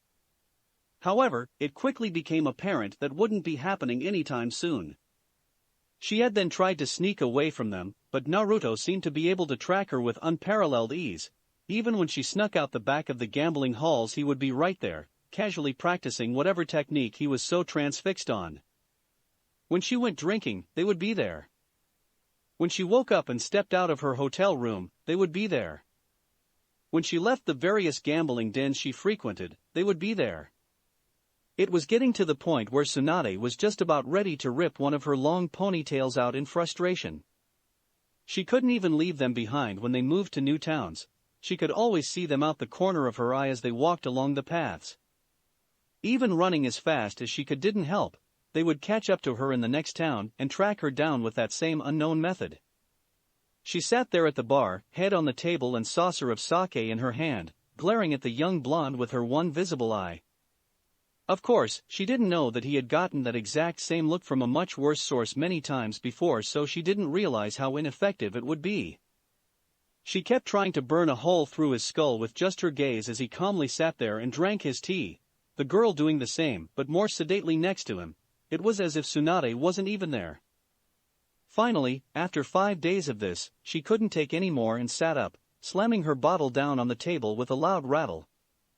"Alright, brat, listen up because I'm only going to say this once." Naruto calmly set down his cup, looking up with that same irksome expression, although a ghost of a smirk managed to edge itself onto his lips. "I give the girl one chance. One chance, and when you fail you leave me and Shizune alone for good. Deal?" Naruto smiled as he stood up from the booth, patting Fo on the back once and looking straight at Tsunade. "Deal? Deal, and when she succeeds you agree to take her on as a student?" Tsunade mumbled something incoherent under her breath that Naruto took as a reluctant yes, if you ignored the profanity mixed in. The blonde just looked up with a scathing glare as she pulled out a scroll that Shizune cautiously handed her, wary of her master's touchy mood. "This is a chakra control exercise that is mandatory for all medical ninja to know. If your friend can master it in 2 days, the time will still be in this town, then I'll take her on as my official student.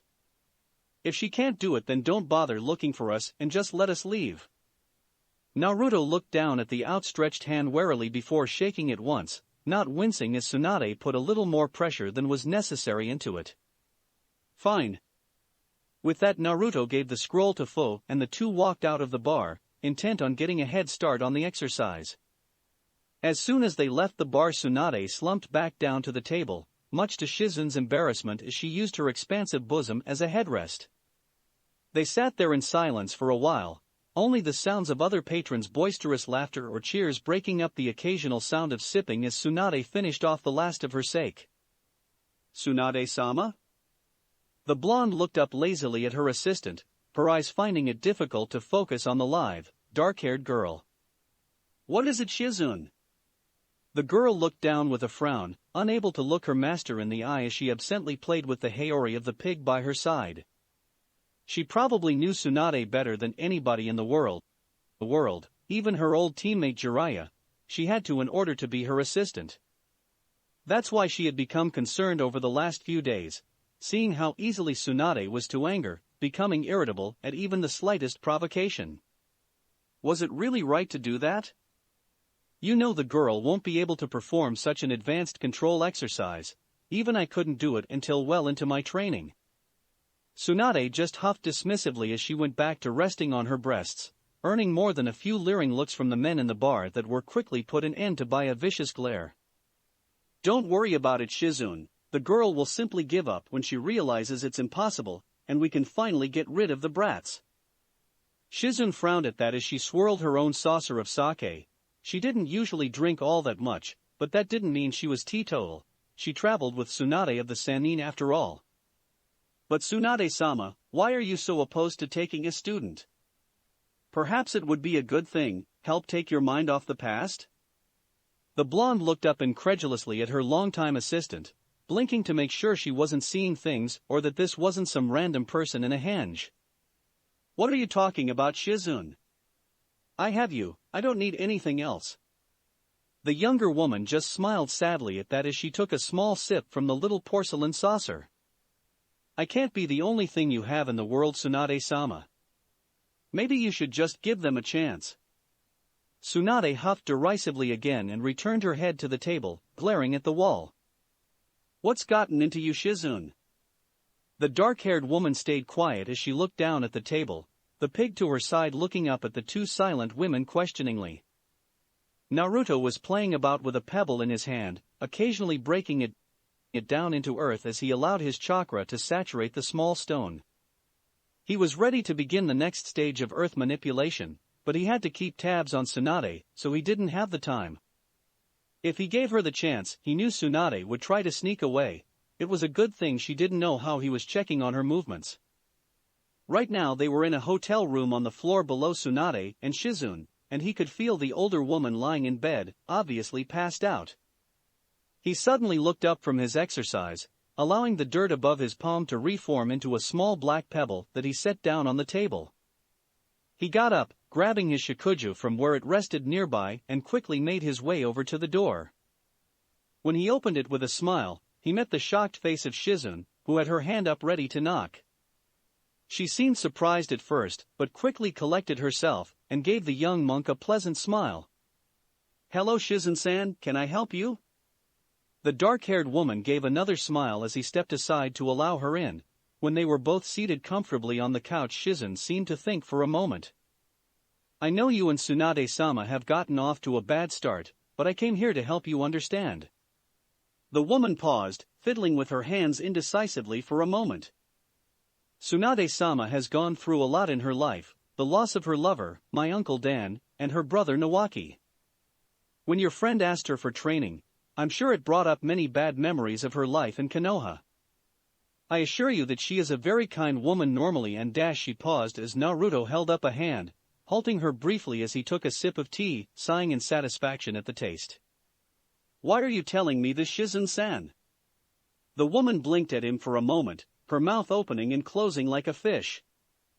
"Well, I just wanted to." She frowned as Naruto held up his hand again, once again stopping her mid-sentence, this time though he turned to look at her.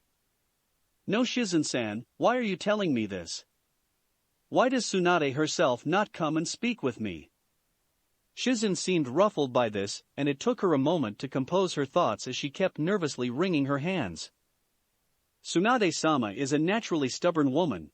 She won't take anything she sees as a challenge, against her or anybody else, lightly." Naruto raised an eyebrow at this, filing that information away for later. It could be useful. "I see, so it is her stubborn nature that prevents her from moving on past the deaths of her loved ones." Again, Shizun frowned as she found her words being twisted slightly against her, wondering if coming here was such a good idea after all. "That isn't what I meant. Anybody with such a tragic past would naturally want to cling to the memories of those they cared about." Naruto sighed at that as he took another short sip from his cup, the one sitting beside Shizun remaining untouched. "I understand that, believe me I do. But perhaps you should remind Tsunade that by wallowing in her guilt she is doing no favors to those she cared about. Fu came to her for the very reason that she doesn't want to see anybody else she cares for die when she can possibly do something to prevent it." Shizun frowned, remembering all the times Tsunade had described how she couldn't save Dan in time, even though she was right there by his side. "Medical ninjutsu cannot save everybody, there are some wounds too deep to be healed that easily." Naruto had a feeling she wasn't just talking about normal, physical injuries anymore. "No, perhaps not. But wouldn't you feel better knowing that you did everything in your power to save somebody? Wouldn't you feel better knowing that there was absolutely nothing you personally could have done to prevent it?" The blonde sighed deeply as he placed the steaming cup down to the side. To have that kind of closure would be a tremendous help. Shizun blinked in surprise as Naruto's usual serene smile saddened as she watched. The boy seemed to age a few years before her eyes.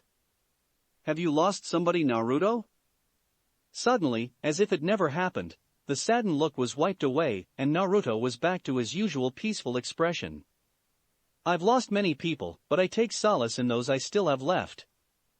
His eyes drifted across the room to where Fu lay under her blankets, deep asleep as she cuddled her sheets. The young blonde looked up at Shizun thoughtfully, taking another drink slowly as the older woman felt herself squirm slightly under that unyielding gaze. Perhaps it is time for Tsunade to do the same.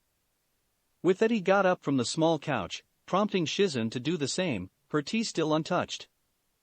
He led her over to the door and smiled when she turned, a confused expression on her face. "It was nice talking with you, Shizun-san, we should do it again sometime. I'm sure your master and I will see each other a lot over the next few days." With that he gave a kindly nod and closed the door, leaving a perplexed Shizun standing there, mouth open as her brain tried to work out what just happened. She walked away towards her own room. She suddenly had a lot to think about. Naruto casually leant against the trunk of a tree, reading from a scroll quietly, and enjoying the serene air of the garden lot behind the hotel. It was a small space filled with the hum of insects and the occasional chirp of bird calls. He sighed pleasantly, taking in the sweet summer air filled with the scent of flowers and nature. It was only improved by the smells of freshly cooked food wafting in from the town. The scroll he was reading from was the one Roshi had given him. It had surprisingly good insights into how one should manipulate Earth Chakra for the best results. Damn it! Of course, not everybody was enjoying the serenity of the evening as another frustrated scream escaping Fu's throat followed by a loud splash of water showed. The blonde sighed as he peeked over the edge of his scroll, raising an eyebrow as Fu threw a senbon clear across the clearing without looking, forcing Naruto to move his head slightly to the side as it embedded quite deeply into the tree trunk. It was rare for the mint-haired Jinchuriki to express emotion, more so for frustration. She was usually rather good at concealing her irritation. Then again, Naruto assumed he might be rather irked if he had practically been dunked in freezing water a few hundred times in the course of a few hours. The chakra control exercise, as far as he could see from what Fu was doing, involved balancing on a senbon, on top of water.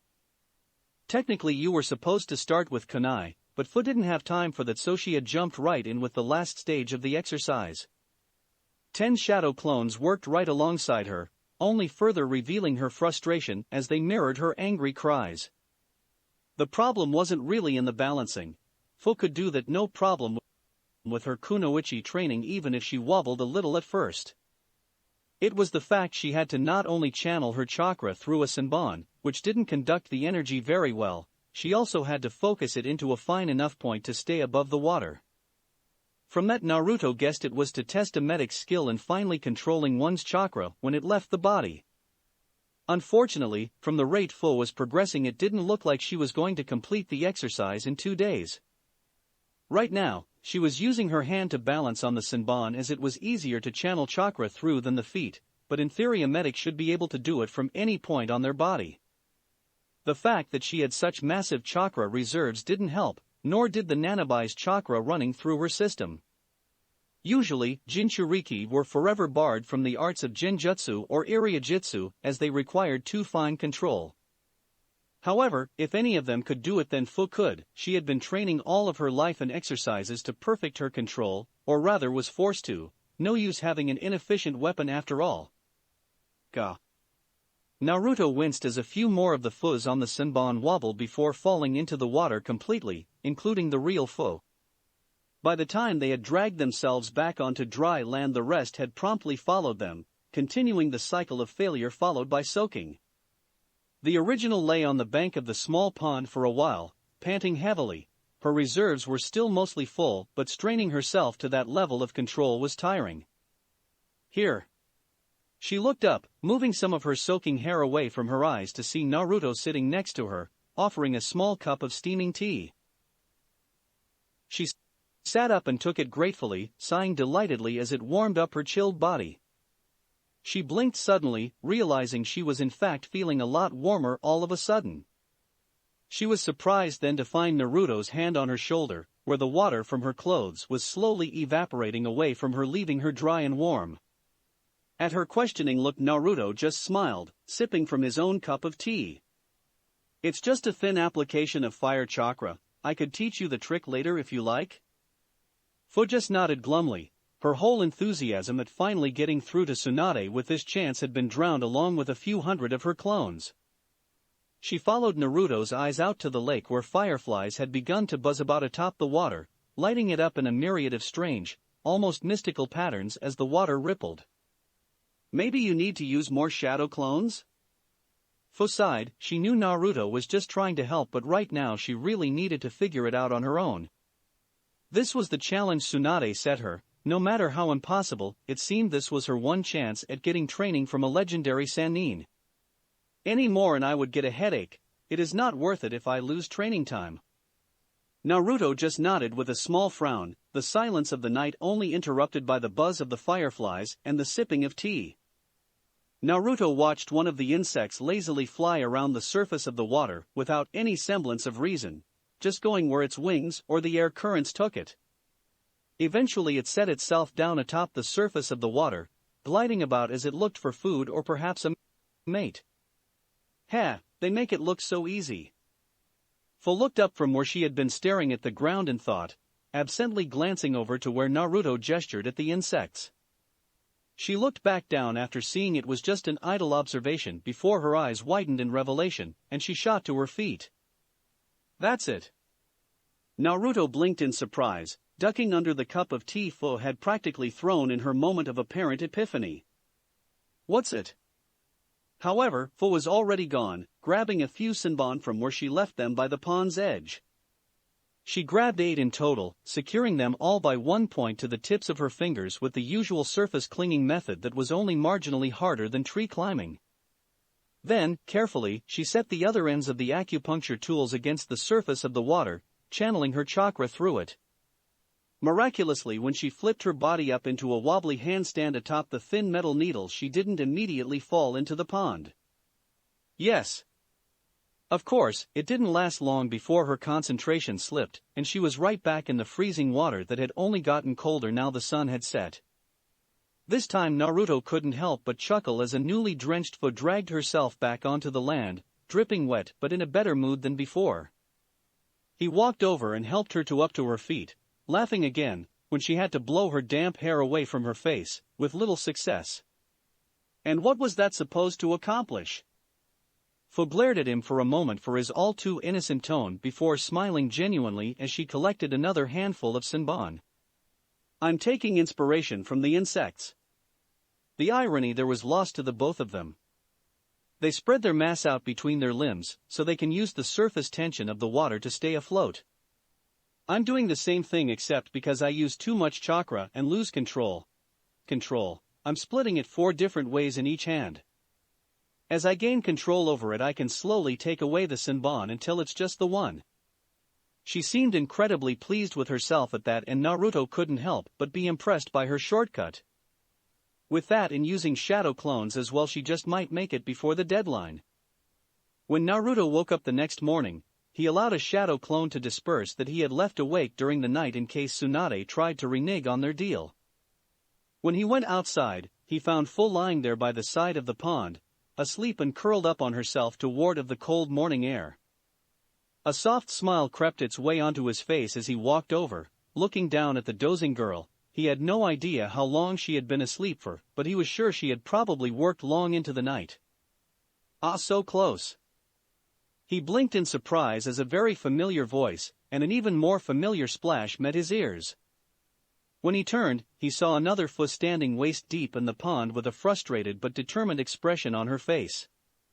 He blinked and looked at the girl still lying on the ground by his feet. Fu?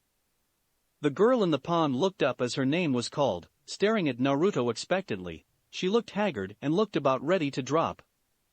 Yeah? Naruto just blinked and looked between the two Fus again. It's morning. The drenched girl looked up at the sky with slightly widened eyes, as if only just noticing the fact the sun had come up. Oh yeah. She nodded once and the clone near the blonde's feet burst into smoke. Instantly Fu looked better, her eyes gaining their previous luster as she stood up a little straighter. Ah, that's better. When she looked up again, she saw Naruto staring at her questioningly, and she quickly explained. You told me that shadow clones pass on their fatigue as well as their memories. I just figured the reverse could be true. I might as well let my shadow clones do my sleeping for me. I suppose I would have to sleep eventually, or I would get rings around my eyes, but it works for one night at least. Naruto nodded thoughtfully. That's rather ingenious. Fu beamed at the praise as she clambered out of the pond, dripping across the already dew-dampened grass. It was a good thing Jinchuriki couldn't get ill in the conventional sense, or Naruto was sure the girl would have a debilitating cold by now. Thanks. Fu curtsied in an over-exaggerated manner, making Naruto chuckle, as he offered her another cup of tea which she took gratefully.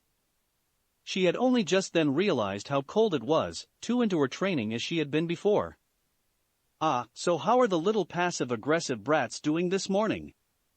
Both kids turned to see Tsunade strutting over, hands on her hips, and a contemptuous smirk on her face as she saw exactly what she was hoping for, a drenched Fu being consoled for her many failures. Good morning, Tsunade-sama, tea? The older blonde snatched the cup with a small grumble from the boy, who had pulled it out of seemingly nowhere and downed it in one, seemingly uncaring how hot it was. Still unflappable as ever, brat? Naruto just tilted his head innocently as he sipped from his own cup, that same narrowed-eye smile on his features. I don't know what you mean. Tsunade just grumbled something under her breath that was better left unheard by kids their age.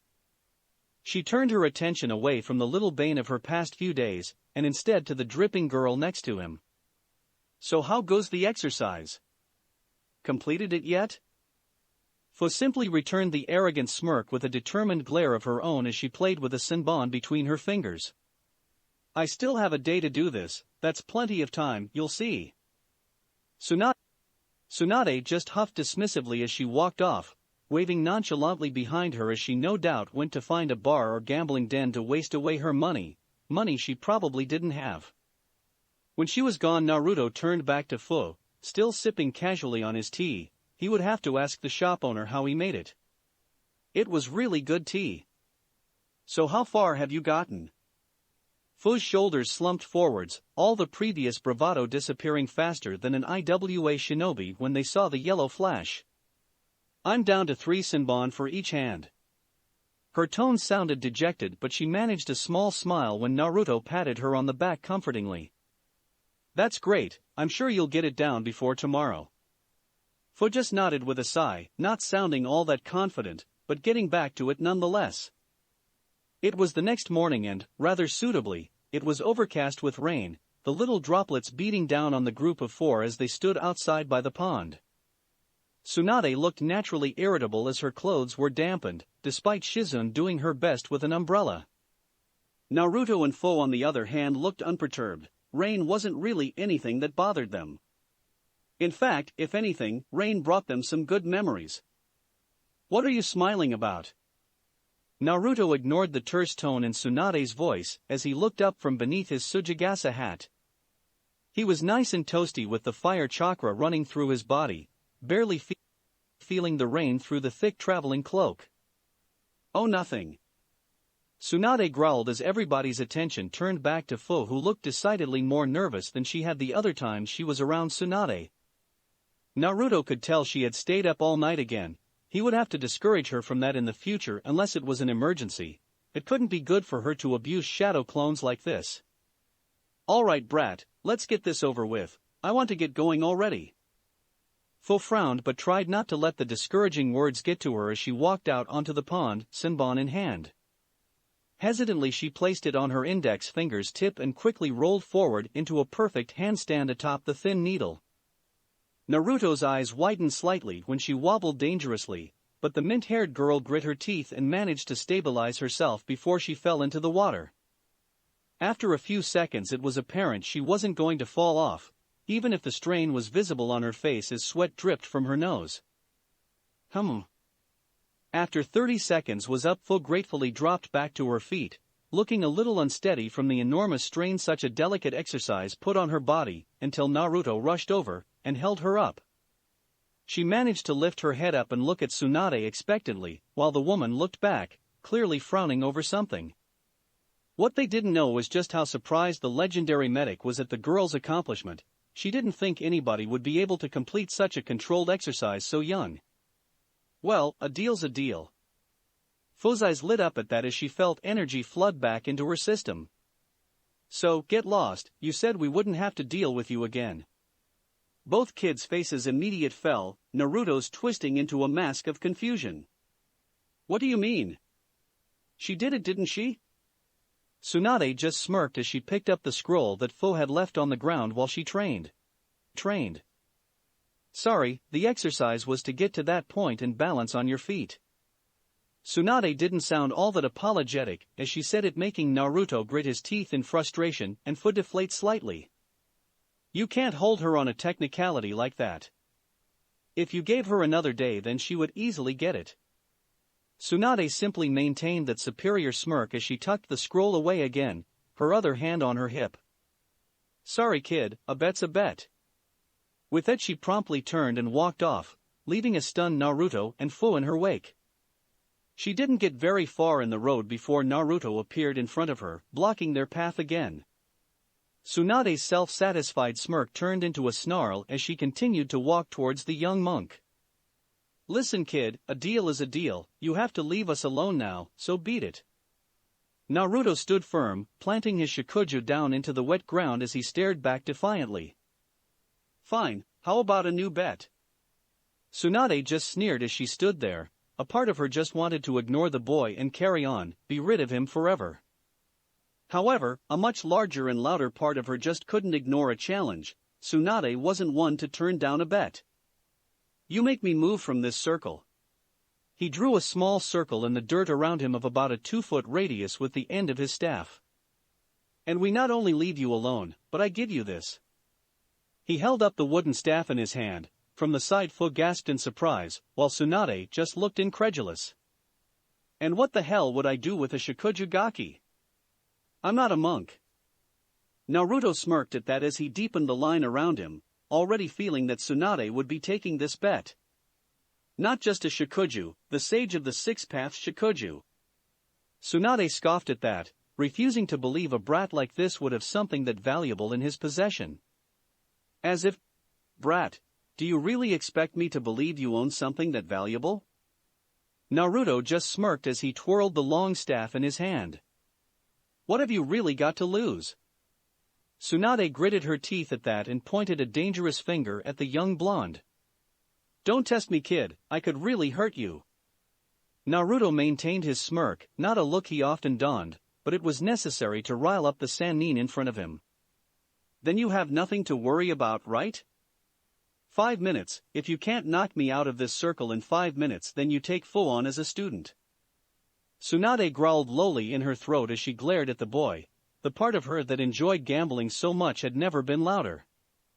If that really was the sage's original shikuju, she could probably pay off more than half of her debts, or use it to win enough to pay them all back.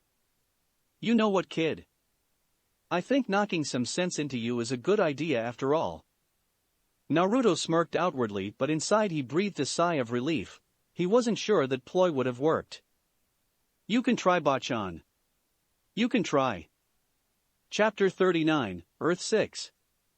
Standing across from one another on a rain-soaked road near the outskirts of a town in Tsuchi no Kuni stood two people.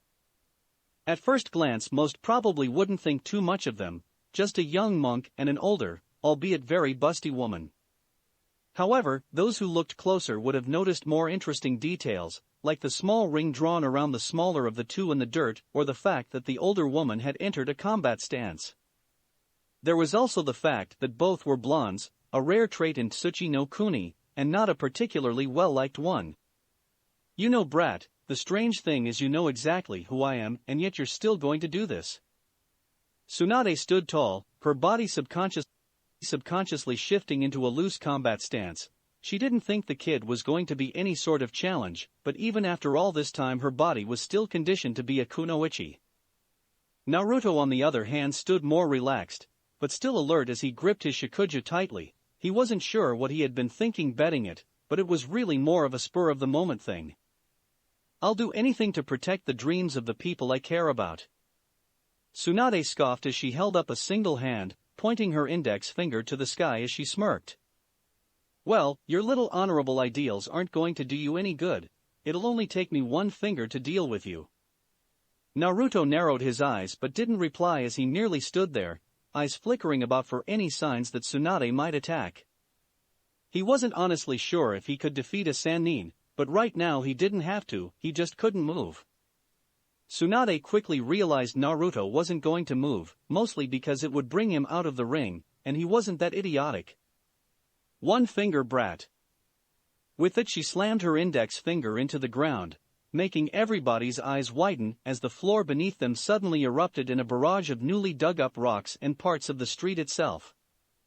Naruto's eyes widened as well, but for a different reason as the hail of small and large rocks suddenly halted just outside of his little ring, dropping to the floor harmlessly. When the smoke cleared and Tsunade saw her attack was ineffective, she frowned before shaking her head, thinking it was some kind of fluke. Suddenly, with surprising speed for somebody who hadn't been an active kunoichi for over 20 years, her hand shot forward, laced with chakra. Both Fo and Shizun winced as a shockwave blew past them, making the nearby windows rattle. However, once again the attack seemed ineffective against Naruto. His robes only fluttered slightly. This only deepened Tsunade's frown. The sheer air pressure behind that punch should have been enough to send Naruto flying, but it was like there was some invisible barrier between them. "Well, you do have some tricks then." Naruto remained quiet, causing a tick mark to appear over Tsunade's temple, and she marched forward.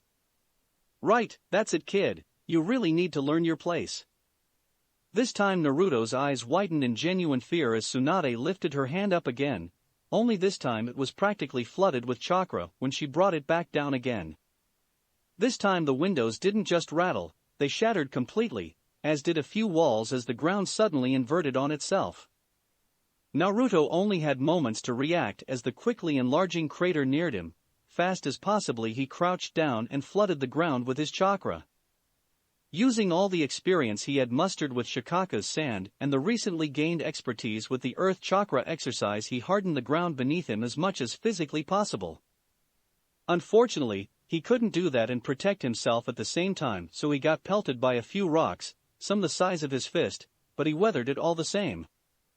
When the smoke cleared, the street was in shambles. A few storefronts were just about ready to collapse on themselves, and not a single window in the area had been spared. Shizun couldn't help but groan at all the new loans they would have to take out just to pay for all this, if Tsunade didn't skip town first, which was far more likely. When Naruto stood there were a few rips and tears in his robes, something that irked him considering they had seen him through a war without damage. However, he was mostly unharmed, even if there would be a few bruises forming that night before his accelerated healing took care of them. Tsunade had been worried at first, thinking she might have gone too far with that last attack. However, when she saw that Naruto was unharmed and her attack was once again ineffective against that small circular area around the boy, she grit her teeth in irritation. Worse, she only had around another minute to remove him from that ring, or else she would lose the bet. Finally giving into her frustration, she simply rushed forward, giving a curt battle cry with her index finger raised to flick the stubborn monk in the forehead. She figured his strange horned headband would protect him. However, she missed the smirk that played over Naruto's face as she got within striking distance. Underestimating him due to his size and age, she didn't put nearly the power or effort into the strike that she should have. That was why she was surprised when the blonde suddenly ducked under her outstretched arm, his own palm ready to strike her in the stomach. She wasn't a Sannin for nothing, and with lightning-fast reflexes her other hand had already come down to bat it away. Unluckily for her, Naruto had predicted that and had already positioned the Shikuju to block her. Tsunade's shock when a flimsy staff of wood took the full force of one of her blows was palpable. Worse, she felt as though her punch had lost all of its power the moment it came into contact with the Shikuju. However, in her shock she almost missed the hand resting against her stomach, almost. For all the good it did her, she managed to look down to see Naruto with his palm pressed flat up against the front of her shirt, his Tsujigasa hat casting his face into shadow ominously. Shinra Tensei. The shockwave that exploded out from that contact rivaled Tsunade's finger strike in its power. However, it was much more focused. The blonde woman was rocketed backward, caught completely off guard as the sudden gravitational forces wrenched her back. Had she more room to maneuver, she probably would have been able to twist her body and land with some semblance of grace. As it was, she was in a street, and not a very big one at that. Her body slammed into a wall, already weakened from her own attack earlier, and continued right on through it. There was dead quiet on the street as the dust began to settle. Shizun's face was a mask of utter shock as well as a hint of worry. She had never seen her master even once remotely challenged, whether it was from attackers or an injury to heal. To see the woman countered and even blown back so quickly was just awe-inspiring. She knew Tsunade was strong, but she had felt the power in that single attack, and she couldn't help but feel a flutter of worry in her chest as she looked at the vaguely Tsunade-shaped hole in the wall across the street. She sighed in relief when a hand suddenly emerged from the rubble, or more accurately a very tightly clenched fist. The area the Sannin had landed in suddenly exploded outwards, revealing a very mad, and ever so slightly glowing Tsunade. Her head was down and her hair only partially shadowed her face, still revealing the sinister grin that had suddenly alighted on her features. When she took a step forward, the ground beneath her foot cracked as the sheer weight of her chakra began to press down on the surrounding area. "Alright, brat, you want to play?" The sounds of knuckles cracking echoed through the narrow streets, causing Naruto to involuntarily gulp. "Then let's play." She took another step forward only to freeze when the shrill sound of a buzzer met everybody's ears. Slowly, very slowly, Tsunade turned her head to look at where Fu was holding up a small white timer that was clearly showing the 5 minutes was up. Even more slowly she turned back to Naruto, who was still inside his small ring. Then, all at once, her shoulders slumped forward as Naruto and Fu breathed a simultaneous sigh of relief. "I can't believe it." Tsunade dropped to her knees, her head tilted down so her hair still cast her eyes into shadow. Shizun immediately rushed forward to be at her side, but the older woman immediately brushed her off as she got back to her feet, her posture about as dignified as she felt. She walked over to where Fu had gone to congratulate Naruto, catching both kids' attention as she stopped in front of them. Finally, she lifted her head, her face showing nothing of the roiling emotions just beneath the surface. "You'll be ready to leave in 10 minutes. And with nothing more she turned around and walked off in the direction of her hotel, Shizun quickly rushing after her after a moment of hesitation. Naruto and Fu blinked at the same time as they watched the woman's form retreat down the street. Both were confused at what had just happened, but Fu was the first to clear her head as she turned back to face her blonde friend. "Thank you, Naruto, you didn't have to do that for me." The blonde blinked one more time in shock before snapping out of it as a smile crept over his face. "It's no problem, Fu." The girl vehemently shook her head as her fists tightened slightly, turning a creamy shade of white at the knuckles. "No, really, Naruto, you would have sacrificed your Shikuju. I know how much that means to you." She looked down, her usual impassive nature replaced by an expression that wouldn't have looked out of place on a shy civilian schoolgirl. "I've never had somebody who cares about me like you do. I want you to know how much I appreciate it." Before Naruto could react, Fu leant forward and placed a small, chaste kiss on his cheek before pulling back, trying her best to mask the hint of pink that was spreading across her face. Naruto just stood there, dazed and confused for a second time in the last few minutes as he stared at the girl in shock. Fu was wringing her hands nervously as she looked down, the blush becoming more pronounced with every moment Naruto remained silent. I am sorry, I don't know if that was any good. I mean I've never, well I only dash." She was cut off as Naruto suddenly broke from his semi-trances, moving forward and quickly wrapping his arms around the smaller girl's shoulders. "It's alright Fu, thank you for that." He pulled back and a small part of Fu wished he hadn't. He was warm and she enjoyed the embrace. "You're my friend and you always will be." The girl managed her own smile at that only made Naruto's wider as he patted her gently on the shoulder. "Now come on, we better go and get our things if we want to catch up to Tsunade." Fu nodded quickly as the two walked off in the direction the older blonde had gone. The mint-haired Jinchuriki, in her embarrassment at kissing Naruto, missed when the blonde put a finger to the spot where her lips had been on his cheek, a confused and worried look on his face. Surprisingly, Tsunade didn't try to run off or go back on her deal at all. When they showed up at the gate leading out of the town, she was there along with Shizun, a resigned if not irritated expression marring her beautiful face. She scowled when she saw the two approaching, turning and leaving without saying a word and allowing them to catch up to her on their own time. They carried on in that manner as the group of four traveled along the road, awkward silence permeating the air around them. Finally, after around an hour of this, Tsunade finally stopped in the center of the road, turning around to face the two kids. "Right, if I'm going to be training you brats then I have certain rules." Naruto blinked in surprise as he stopped, leaning on his Shikuju slightly. "Wait, I thought you were only training Fu?" Tsunade just turned to him with a smile that held around the same malice the Kyuubi usually wore most days. "And miss out the chance to put you through my training?" "No chance." Naruto found himself involuntarily gulping again. As much as he relished the chance to be taught by somebody of Tsunade's caliber and status, he found something distinctly ominous about that smile of hers. Ah, right. Tsunade just nodded once, pulling her hands up to rest on her hips as Shizune walked up to join the woman by her side. Rule number 1, my word is law. You will follow any and all instructions from me as if they were from Kami-sama herself. Naruto remained quiet and allowed the woman to continue after she stopped to check for objections. Rule number 2, you are not done until I say you are.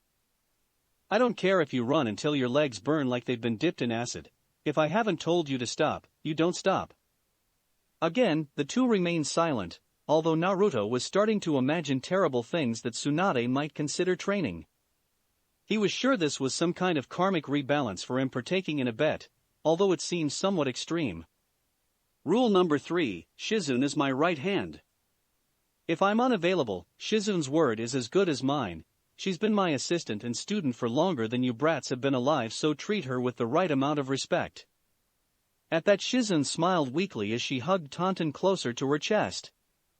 Rule number 4, try to wake me up after I've been drinking, and I will come up with a very creative way to injure you. As a medic I know plenty. Naruto blinked at that. The rules were starting to become stranger as they went on. Rule number 5, you pull your own weight. I'm not paying for your food or anything else. You want something, you earn it yourself. Any further thoughts Naruto might have had were interrupted as Tsunade struck a strange pose, her hand pointed up into the sky. Finally, rule number 6. I get a rematch whenever I want. She brought her hand down and pointed it squarely at Naruto, who had blanched at the ridiculous declaration, despite how serious Tsunade's face appeared. If you don't agree to the rules or follow them to the letter, I will teach you nothing. There was silence for a moment before both Naruto and Fu nodded their heads once. Yes, Tsunade-sama. The woman's grin became even more evil, if that was possible, as she leaned closer to the two, unintentionally drawing attention to her massive bust. That's Tsunade-sensei to you too. This time Naruto wasn't alone as he gulped. Fu was starting to wonder if going after the legendary medic was such a good idea after all. Yes, Tsunade-sensei. Both Naruto and Fu blinked in surprise when Tsunade's smile lost all its malice, becoming somewhat congenial even as she straightened back up again. Good, then let's go. With it she promptly turned on her heel and swiftly walked off, leaving Naruto and Fu to look at each other uneasily before following after her, like good students. Erg. It had been a week since Tsunade had taken Fu and Naruto on as apprentices, and Naruto now fully understood why Tsunade had been so eager to include him. It was punishment more than anything else. She was brutal, worse than a slave driver. It felt like she was genuinely trying to kill them at times, and she did it all with a smile on her face. At first it had been merely challenging. What would be grueling for an average human, or even most shinobi, was easily shrugged off by the two Jinchuriki after a night's rest. Unfortunately, Tsunade wasn't the world's greatest medic since Hashirama Senju for nothing. She had been able to tell her little training sessions weren't working the two to their limits. She had simply upped the pace to what Naruto quite honestly thought would have killed most other people by now. Their respective healing factors were no longer bringing them back to normal by the morning. They were the only thing keeping the two on their feet. The first thing they were forced to do was complete the exercise Fu had originally been set, which to her credit only took the girl Anther Day to master to an acceptable level. Naruto on the other hand, he had simply accepted the Senbon, walked out onto the water, and stood on it with no hassle. Chakra control came so easily to him now he barely had to concentrate. It was probably quite unfair having his Rinnegan do all the work for him, but it allowed him to focus on other things. Of course, once Tsunade got over her initial shock, she had simply given him that creepy grin as she thought of all the ways she could take advantage of his quick learning curve. Of course, it put rather a damper on her good mood when Naruto proved only the most advanced of medical control techniques would make him actually focus. It actually made the woman wonder just what kind of hellish training he had been put through to get to this level. At his age she had only the control of an average chunin, though she had a lifetime to hone that into the skills that made her so famous, and she did so with unparalleled swiftness once she understood what she wanted to do. That wasn't to say it still didn't bother her, because it did, which she proved with the horrendous training she out him through. Currently the pair were lying on their beds, not because they were tired, which they were, but because they couldn't physically move their limbs without incurring serious pain. At first Naruto thought Tsunade might be trying to immobilize them to make her escape, however, he could sense her drinking at the bar downstairs, probably laughing at their misery. He could sense Shizune with her as well, no doubt trying to limit any damage her master might incur if she got too drunk and somebody decided to pick a fight. Shizune was probably the only bright ray in the very long and very dark tunnel that this training regime had become. When Tsunade was there with another crazy way to torture them, Shizune would always be on hand afterwards to offer water or occasionally, if necessity demanded it, a healing. He almost wished he had met her sooner and had started thinking of her almost as an older sister. Of course, it didn't take much for his mind to wander towards Ayam and how she used to be, thoroughly souring his mood. However, he gritted his teeth and weathered it all, as Fo was doing, because he was at least seeing results. In the past week alone his speed and reflexes had increased, his control was refined even further, and there was some pretty interesting reading material if he was still mobile after a session.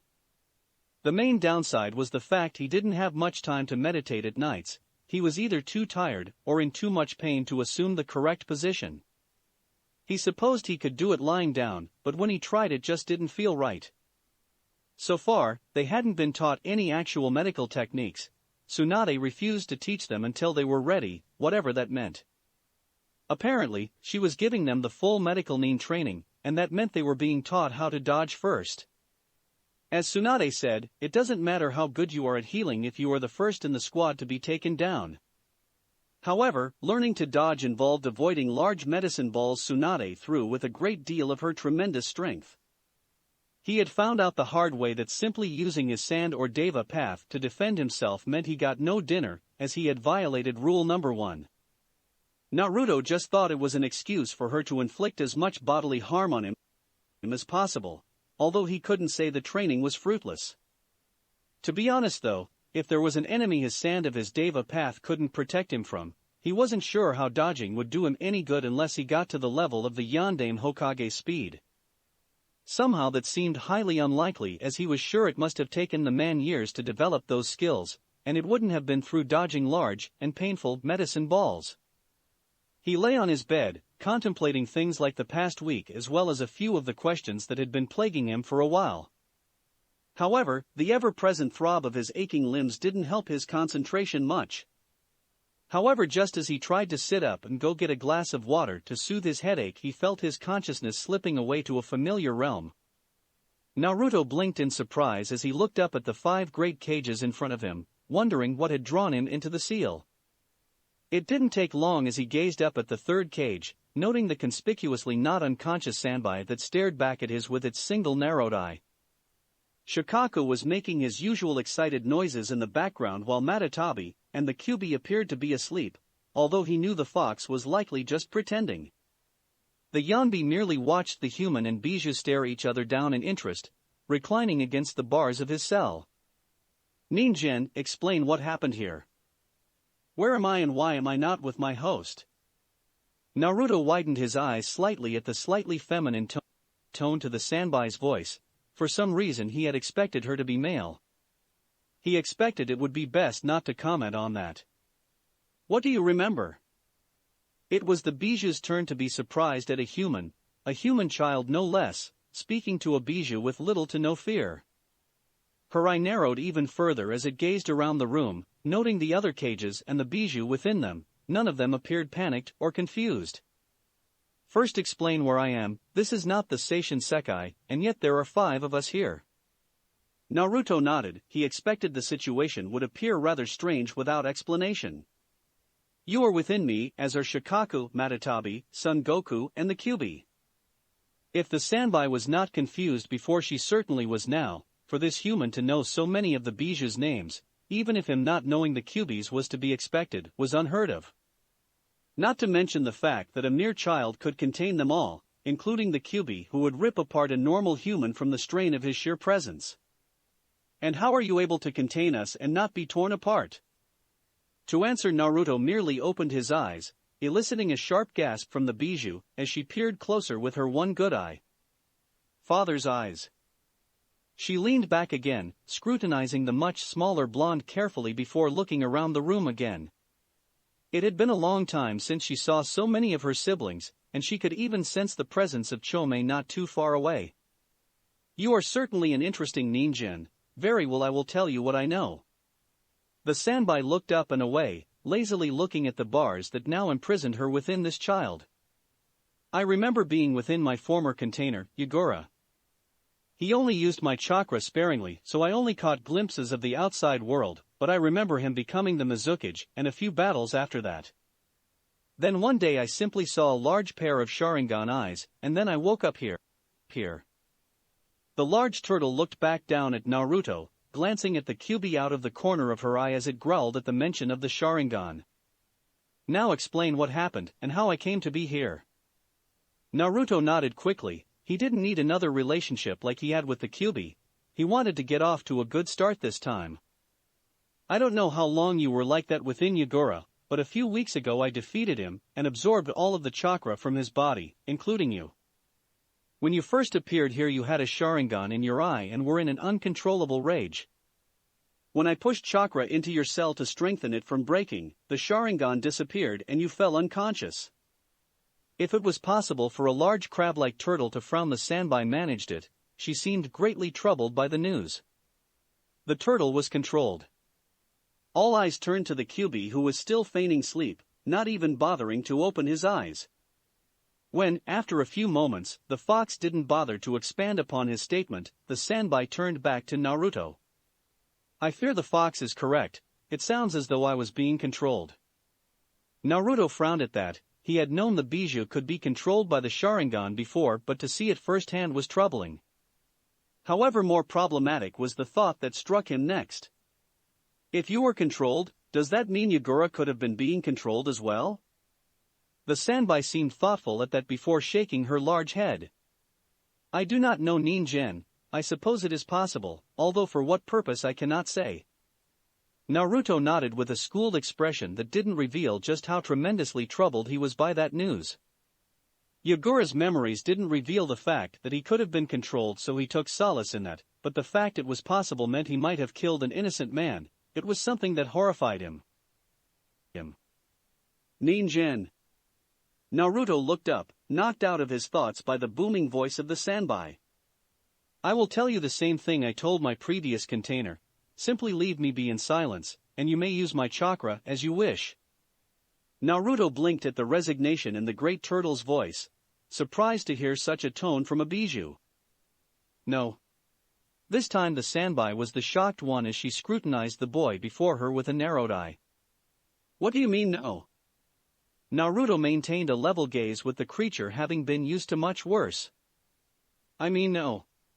I refuse to simply ignore you and abuse your chakra like that. I will tell you what I have told your brothers and sisters. He ignored the slight growl from the Kyuubi's cage as he continued. I wish to help the bijou to free them from their hatred. He smiled softly as he looked up, catching the Sanbai off guard as she hadn't seen that look from a human since the sage himself. How can I ever come to understand you if I don't know you? Silence hung in the air as his words settled on everybody present before the Sanbai's eye lost its cold edge. You really are an interesting Ningen child. Very well, the others seem to trust you, so I will do the same. You may try to understand me if you wish, although I do not know what you expect to happen. What is your name, Ningen? Naruto beamed at that, glad at least that it went almost as smoothly as it did with Matatabi. I am Naruto Uzumaki. The Sanbai nodded slowly, as if contemplating the name. She seemingly found it acceptable as her eye swiveled back down to the blonde. My given name is Isabu. Naruto's smile brightened at that. He already knew her name from hearing the others talk about her, but it was good to have her tell him by herself. Pathetic, to give your name away so easily. You are all worse than scum. Isabu's eye narrowed again, but she said nothing. The Sanbai was naturally quite meek and reclusive by nature, and she would never oppose the Kyuubi. There is no weakness in trusting others, Kyuubi. it is only by protecting the bonds we forge with others that we become truly strong. The fox huffed loudly as he turned his head away from the young monk. You are foolish and naive. Where was your strength when that pathetic girl died right in front of you? What ensued was a short glaring match between the Kyuubi and Naruto that for once Naruto was the first to turn away from, eliciting a sickening grin from the fox. You will come to understand with time, the only strength in this world comes from one's own power. Time will reveal this to you as it did for me, as it does for any who live long enough to understand the truth in this world. Naruto simply stood there, his head hung slightly as his hair shadowed his eyes. You're wrong. He looked up, the tiniest of smiles on his face, but it was still noticeable to the sharp eyes of the fox, making him snarl. And one day we will understand each other enough for you to see that. The large slitted red eyes narrowed before closing completely as the Kyuubi gave a final, dismissive snort. Naruto turned back to the Sanbai with that same small smile, as he inclined his head slightly. It was nice to meet you, Isabu. If the great turtle had eyebrows, they probably would have raised at that. It was certainly interesting meeting you, Uzumaki. Naruto simply gave a curt nod as he vanished from the seal. The blonde opened his eyes to the sound of banging against his door. He looked across to see morning light streaking in through the poorly closed blinds and groaned pitifully. He smiled though when the same sound emerged from Fu's lips as she too realized her precious sleep was over, and they were back to another grueling day of training. In the single minute it took them to get ready and dressed, Tsunade hated to be kept waiting after all. Said woman stood right outside their door, tossing a large medicine ball up and down with a sadistic grin plastered over her face. That's it for this reading. Hit like and subscribe for a free ticket pass going to the different worlds of anime fanfictions. Looking forward to having you on board again.